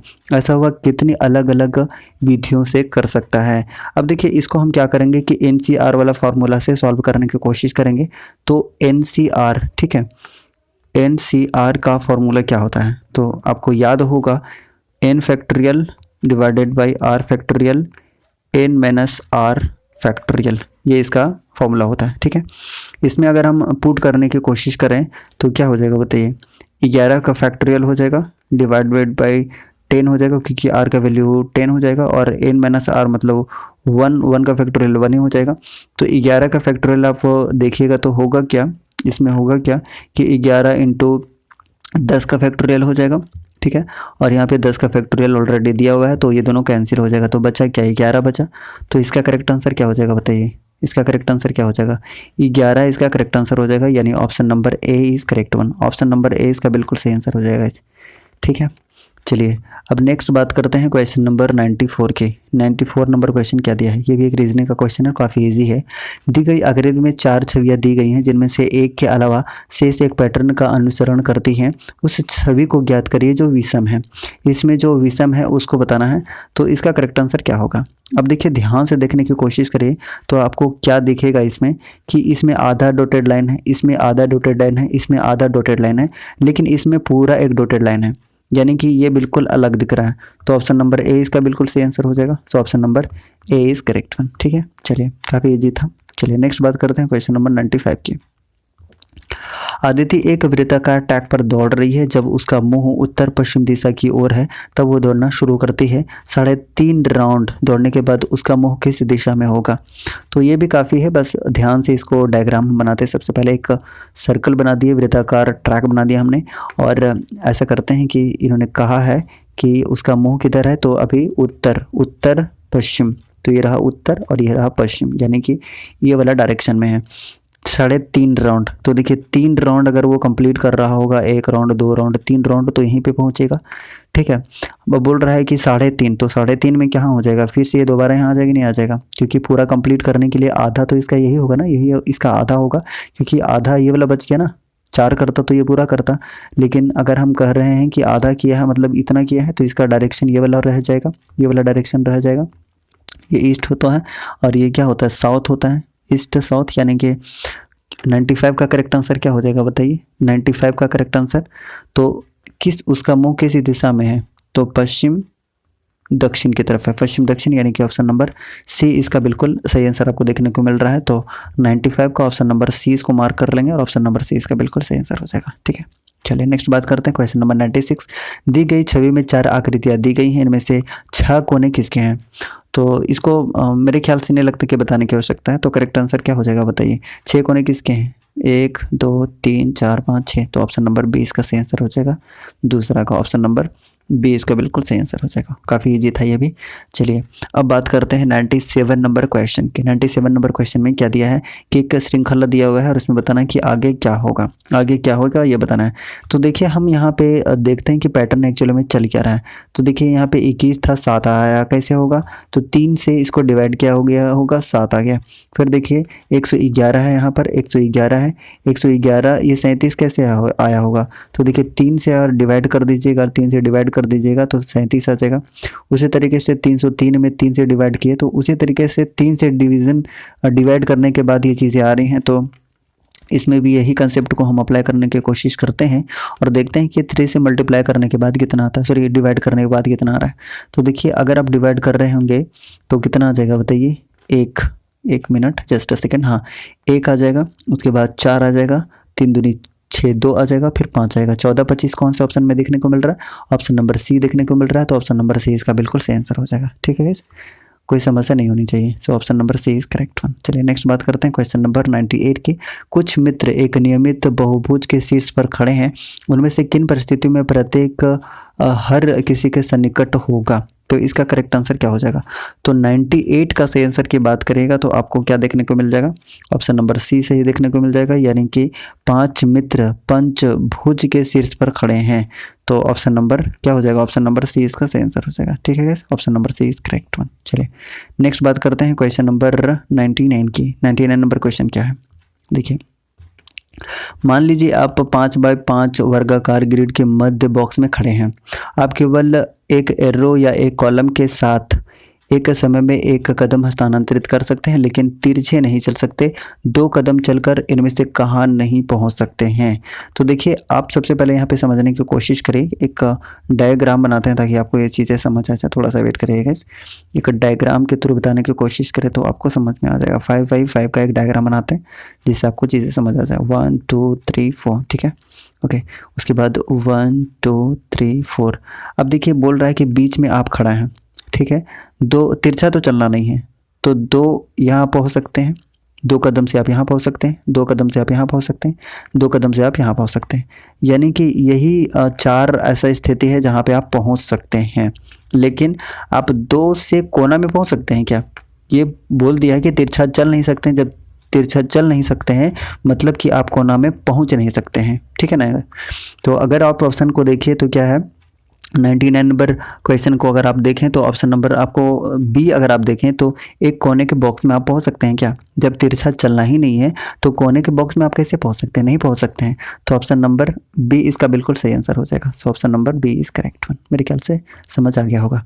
नेक्स्ट बात करते हैं क्वेश्चन नंबर 100 की। दी गई 4 विकल्प में कौन सा अक्षर दाईं आकृति में देखा जा सकता है किंतु बाईं आकृति में नहीं देखा जा सकता है? यानी कि इनमें से कौन सा ऐसा लेटर है जो सिर्फ एक में उपस्थित है, दूसरा में उपस्थित नहीं है? तो आपका तुरंत ध्यान जा रहा होगा क्यू की तरफ, क्योंकि क्यू इस डायग्राम में है लेकिन इसमें कहीं आपको दिखा नहीं दे रहा होगा। यानी कि ऑप्शन नंबर ए इसका बिल्कुल सही आंसर हो जाएगा, Q. So option number A is correct one, ठीक है। ऑप्शन नंबर ए, क्यू इसका सही आंसर हो जाएगा। चलिए नेक्स्ट बात करते हैं क्वेश्चन नंबर 101 की। 101 नंबर क्वेश्चन क्या है कि निम्नलिखित में से कौन सा एक निवेश युक्ति है? अब इसका सही आंसर क्या होगा बताइए? इसका सही आंसर हो जाएगा इस option number D. Option number D इसका बिल्कुल सही आंसर हो जाएगा, यानी कि scanner. Scanner input output device है।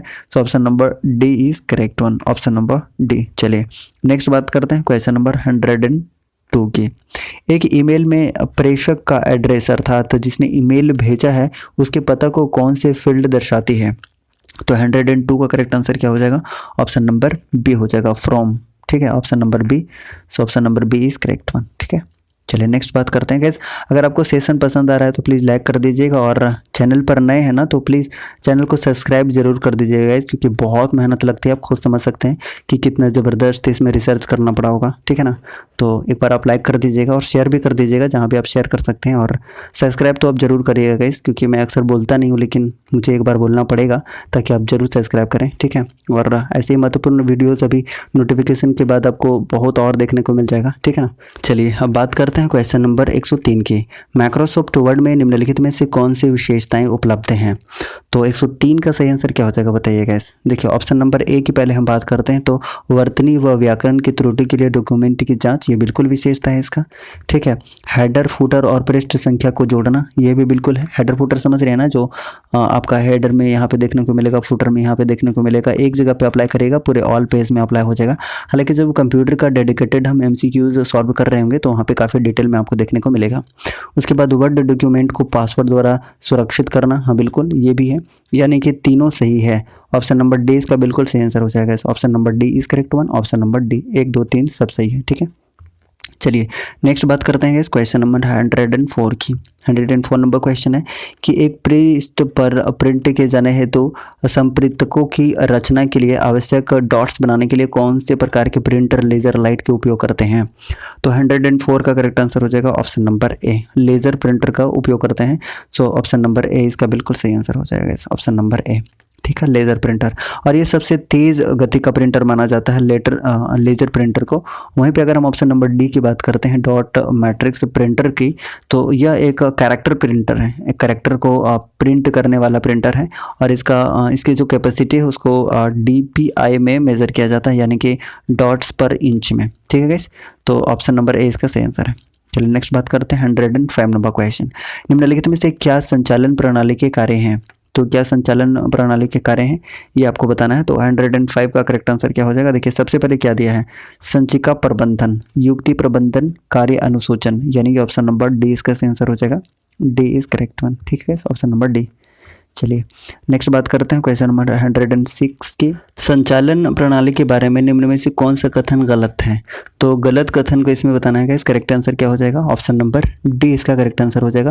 यानी कि एक संचालन प्रणाली हार्डवेयर को प्रबंधित नहीं करता है, ये गलत है, यानी option number D is correct one, option number D, ठीक है। चलिए नेक्स्ट बात करते हैं क्वेश्चन नंबर 107 की। 107 नंबर क्वेश्चन दिया है कि विंडोज़ 8 में एक विंडो में या डेस्कटॉप पर स्क्रीन तत्वों के माध्यम से साइकिल करने के लिए निम्न में से कौन सी लघु रीति कुंजी प्रयुक्त की जाती है? इसका सही आंसर आपको बताना है। तो करेक्ट आंसर क्या हो जाएगा? तो करेक्ट आंसर रहेगा इस ऑप्शन नंबर सी, यानी कि F6 का प्रयोग किया जाता है, F6 का, यानी ऑप्शन नंबर सी इसका बिल्कुल सही आंसर हो जाएगा, ठीक है। चलिए नेक्स्ट बात करते हैं क्वेश्चन नंबर 108 की। कौन सा निर्गम युक्ति एक पेन का उपयोग कर कंप्यूटर से प्राप्त समादेशों के आधार पर एक कागज पर चित्र बनाता है? इसका करेक्ट आंसर ऑप्शन नंबर ए हो जाएगा, यानी कि ड्रम प्लॉटर, ठीक है, सभी जानते हैं। तो option number A is correct one, ठीक है। चलिए नेक्स्ट बात करते हैं क्वेश्चन नंबर 109 की। विंडोज 10 में खुले अनुप्रयोग के बीच स्विच करने के लिए निम्न में से कौन सा लघु रीति प्रयुक्त किया जाता है? तो इसका करेक्ट आंसर क्या हो जाएगा? 109 का करेक्ट आंसर की बात करें तो ऑप्शन नंबर बी इसका बिल्कुल सही आंसर हो जाएगा, ऑप्शन नंबर बी, ठीक है, ऑप्शन नंबर बी इसका सही आंसर हो जाएगा, ठीक है। नेक्स्ट बात करते हैं क्वेश्चन नंबर 110 की। 110 नंबर क्वेश्चन है कि आपके भौतिक कंप्यूटर के अंदर एक आभासी कंप्यूटर चलाने की अनुमति आपको निम्नलिखित में से कौन सा प्रोग्राम देता है? हालांकि कंप्यूटर आपको इंग्लिश में ही ज़्यादा समझ आता है, ठीक है ना, इंग्लिश में ही इसके ज़्यादातर वर्ड्स होते हैं, तो इंग्लिश में ही समझना आसान होता है। तो इसका करेक्ट आंसर क्या हो जाएगा? ऑप्शन नंबर ए इसका बिल्कुल सही आंसर हो जाएगा, यानी कि VMware इसका बिल्कुल सही आंसर है। So option number A is correct one, ठीक है। चलिए नेक्स्ट बात करते हैं 111 नंबर क्वेश्चन। कौन सा संचालन प्रणाली बहु रियल टाइम अनुप्रयोग और बहु उपयोगकर्ताओं की सेवा करने के लिए बहु केंद्रीय संसाधक का उपयोग करता है? तो 111 का करेक्ट आंसर क्या हो जाएगा बताइए? ऑप्शन नंबर सी इसका सही आंसर हो जाएगा, यानी कि distributed operating system. So option number C is correct one, option number C, ठीक है। चलिए नेक्स्ट बात करते हैं क्वेश्चन नंबर 112 की। 112 नंबर क्वेश्चन है कि निर्गम युक्ति के संदर्भ में LED का क्या अर्थ है? तो जानते हैं लाइट इमिटिंग डायोड इसका फुल फॉर्म होता है। तो ऑप्शन नंबर क्या हो जाएगा? Option number C is correct one, light emitting diode इसका फुल फॉर्म होता है, ठीक है गाइस। चलिए नेक्स्ट बात करते हैं क्वेश्चन नंबर 113 की। विन्यास योग संगणक संसाधनों के सभाजित पूल को सुविधाजनक मांग पर नेटवर्क अभिगम योग्य बनाने वाले एक मॉडल को क्या कहते हैं, जिसको शीघ्रता से प्रबंधित किया जा सकता है और न्यूनतम प्रबंधन प्रयास या सेवा प्रदाता अंतःक्रिया के साथ निर्मुक्त किया जा सकता है।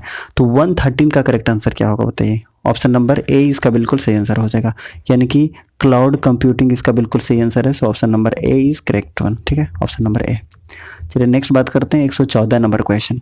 विंडोज 8 में सक्रिय विंडो को रिफ्रेश करने के लिए निम्न में से कौन सी लघु कुंजी प्रयुक्त की जाती है। तो काफ़ी इजी प्रश्न है और 114 का करेक्ट आंसर F5 यूज किया जाता है। So option number B is correct one, option number B. ठीक है, चलिए नेक्स्ट बात करते हैं क्वेश्चन नंबर 115 की।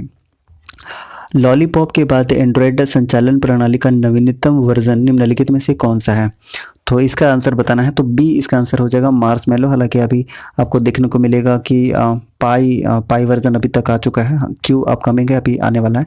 तो ऑप्शन नंबर बी इसका सही आंसर हो जाएगा मार्शमैलो। ठीक है गाइस, चलिए नेक्स्ट बात करते हैं क्वेश्चन नंबर 116 की। विंडोज़ 8 में स्क्रीन के सबसे ऊपरी भाग या सबसे निचली भाग तक डेस्कटॉप विंडो को विस्तृत करने के लिए निम्न में से कौन सा लघु रीति प्रयुक्त किया जाता है। तो इसका करेक्ट आंसर क्या हो जाएगा। ऑप्शन नंबर ए इसका सही आंसर हो जाएगा, यानी कि विंडोज़ प्रतीक चिन्ह कुंजी यूज़ करते हैं, फिर शिफ्ट और अप एरो यूज़ किया जाता है, यानी ऑप्शन नंबर ए इसका बिल्कुल सही आंसर हो जाएगा। ठीक है, चलिए नेक्स्ट बात करते हैं क्वेश्चन नंबर 117 की। ISP का अर्थ क्या है, यानी कि इसका फुल फॉर्म क्या होता है। 117 के करेक्ट आंसर बताइए क्या होगा। तो ऑप्शन नंबर सी इसका बिल्कुल सही आंसर हो जाएगा, यानी कि internet service provider. So option number C is correct one, option number C इसका बिल्कुल सही आंसर है। ठीक है, चलिए नेक्स्ट बात करते हैं क्वेश्चन नंबर 118 की। इंटरनेट नेटवर्क में प्रत्येक कंप्यूटर एक विश्व स्तर पर अद्वितीय संख्यात्मक कोड के रूप में जाना जाता है, जिसे इनमें से क्या कहा जाता है, ये आपको बताना है। 118 का correct answer option number C इसका बिल्कुल सही आंसर हो जाएगा, यानी कि IP एड्रेस कहा जाता है। So option number C is correct one. ठीक है, चलिए 119 नंबर क्वेश्चन की बात करते हैं कि माइक्रोसॉफ्ट एक्सेल फाइल 2016 के लिए निम्न में से कौन सा एक्सटेंशन प्रयोग किया जाता है। तो इसका करेक्ट आंसर हो जाएगा option number B, option number B इसका सही आंसर हो जाएगा, यानी कि .xlsx। ठीक है, चलिए नेक्स्ट बात करते हैं क्वेश्चन नंबर 120 की। 120 नंबर क्वेश्चन है, माइक्रोसॉफ्ट विंडोज संचालन प्रणाली के लिए अभिकल्पित लोकप्रिय संबंध परक आंकड़ा संचय प्रबंध प्रणाली निम्न में से कौन सी है।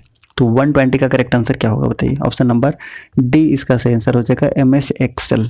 ठीक है, so option number D is correct one, option number D. ठीक है, चलिए नेक्स्ट बात करते हैं क्वेश्चन नंबर 121 की। Tata iron and steel company के संस्थापक कौन हैं। 121 का सही आंसर आपको बताना है, तो करेक्ट आंसर हो जाएगा ऑप्शन नंबर बी, सभी जानते हैं जमशेद जी टाटा इसका करेक्ट आंसर हो जाएगा। अगर हम बात करते हैं कि टाटा की स्थापना कब हुई थी गाइस, तो आप जानते हैं कि 1907 में हुई थी जमशेद जी टाटा के द्वारा। अगर पूछ लिया जाए कि यहाँ पे लोहे का उत्पादन कब शुरू हुआ था, तो 1911 ईस्वी में, और यहाँ पे इस्पात का उत्पादन कब शुरू हुआ था, तो 1914 ईस्वी में हुआ था। ये भी आप याद रख सकते हैं। ठीक है, तो इसका करेक्ट आंसर हो जाएगा option number B, Jamshed ji Tata. ठीक है, चलिए नेक्स्ट बात करते हैं 122 नंबर क्वेश्चन। निम्नलिखित में से कौन सा कथन बिरसा मुंडा के संबंध में गलत है। गलत कथन को पहचानना है। तो देखिए सबसे पहला ऑप्शन क्या दिया है कि बिरसा मुंडा ने सोनोत संथाल समाज की स्थापना की थी। ये बिल्कुल गलत है, क्योंकि ये शिबू सोरेन के द्वारा किया गया था। तो ऑप्शन नंबर ए ही गलत है, तो option A is correct one. ठीक है, ऑप्शन नंबर ए इसका बिल्कुल सही आंसर हो जाएगा। चलिए नेक्स्ट बात करते हैं क्वेश्चन नंबर 123 की। झारखंड में CSR लागू करना मुश्किल है, निम्नलिखित में से कौन सी उन समस्याओं में से एक नहीं है। तो इसका करेक्ट आंसर क्या होगा गाइस। ऑप्शन नंबर सी इसका बिल्कुल सही आंसर हो जाएगा, कृषि भूमि की प्रचुर मात्रा की अनुपस्थिति, यानी option number C is correct one. ठीक है, चलिए नेक्स्ट बात करते हैं क्वेश्चन नंबर 124 की।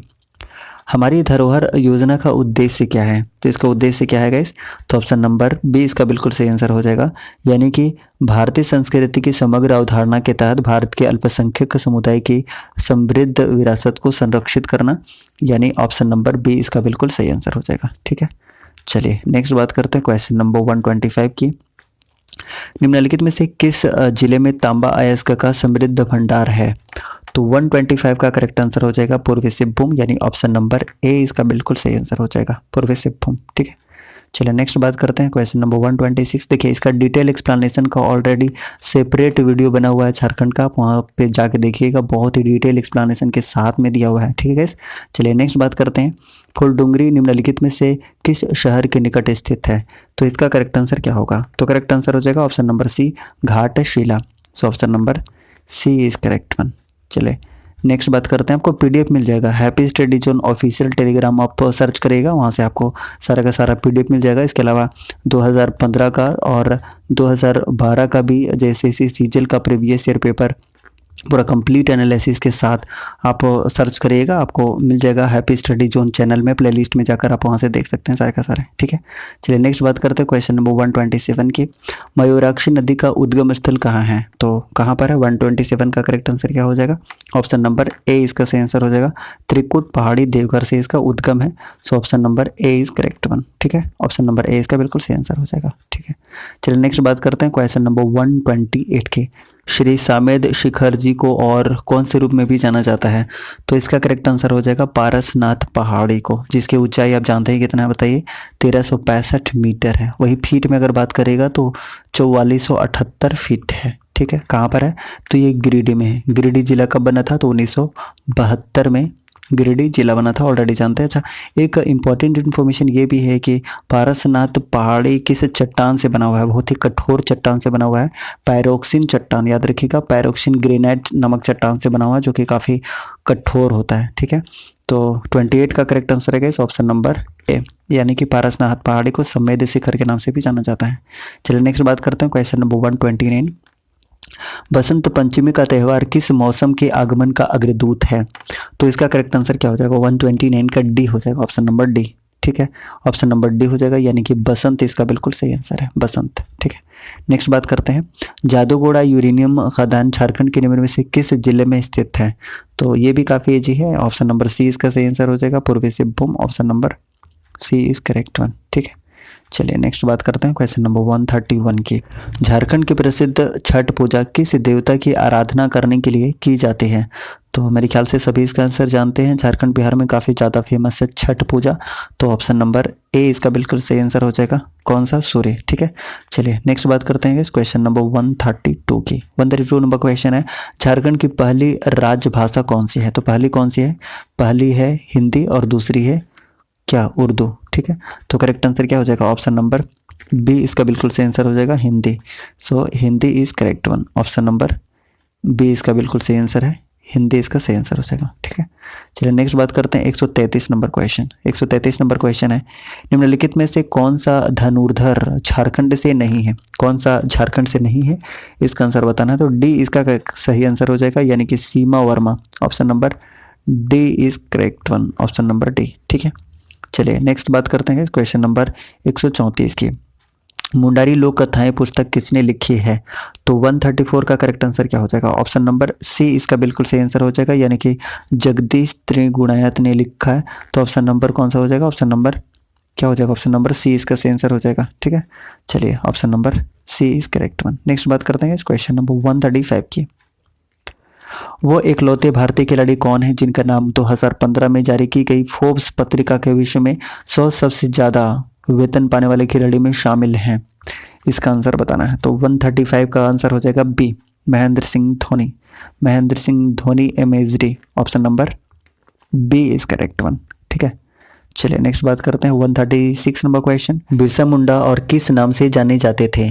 तो इसका करेक्ट आंसर क्या हो जाएगा? इस ऑप्शन नंबर बी, यानी कि भूपिता और धरती आबा के नाम से जाने जाते थे।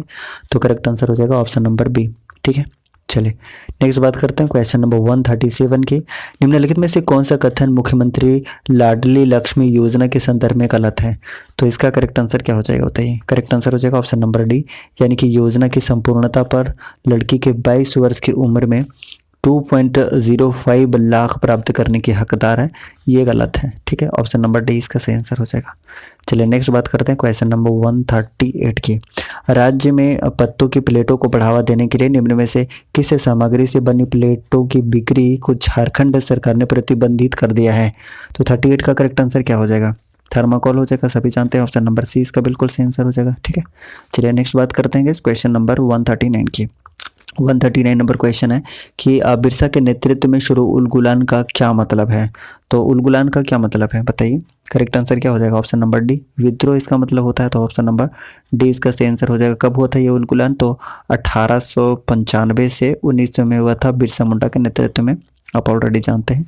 ठीक है, तो ऑप्शन नंबर कौन सा हो जाएगा, ऑप्शन नंबर डी हो जाएगा, विद्रोह इसका अर्थ होता है उल गुलान का। चलिए नेक्स्ट बात करते हैं 140 नंबर क्वेश्चन, झारखंड में इंडियन स्कूल ऑफ माइंस कहाँ स्थित है। तो ये सिंदरी धनबाद में स्थित है। तो करेक्ट आंसर क्या होगा, ऑप्शन नंबर सी इसका बिल्कुल सही आंसर हो जाएगा guys, option number C is correct one. ठीक है, चलिए नेक्स्ट बात करते हैं क्वेश्चन नंबर 141 की, कौन सा शहर भारत के माइका राजधानी के रूप में जाना जाता है। तो कई बार हमने बताया है कि कोडरमा को जाना जाता है। तो ऑप्शन नंबर ए इसका बिल्कुल सही आंसर है। ठीक है, चलिए नेक्स्ट बात करें क्वेश्चन नंबर 142, निम्न में से कौन सा एक तिलका मांझी के संदर्भ में गलत है, कौन सा गलत है ये बताना है।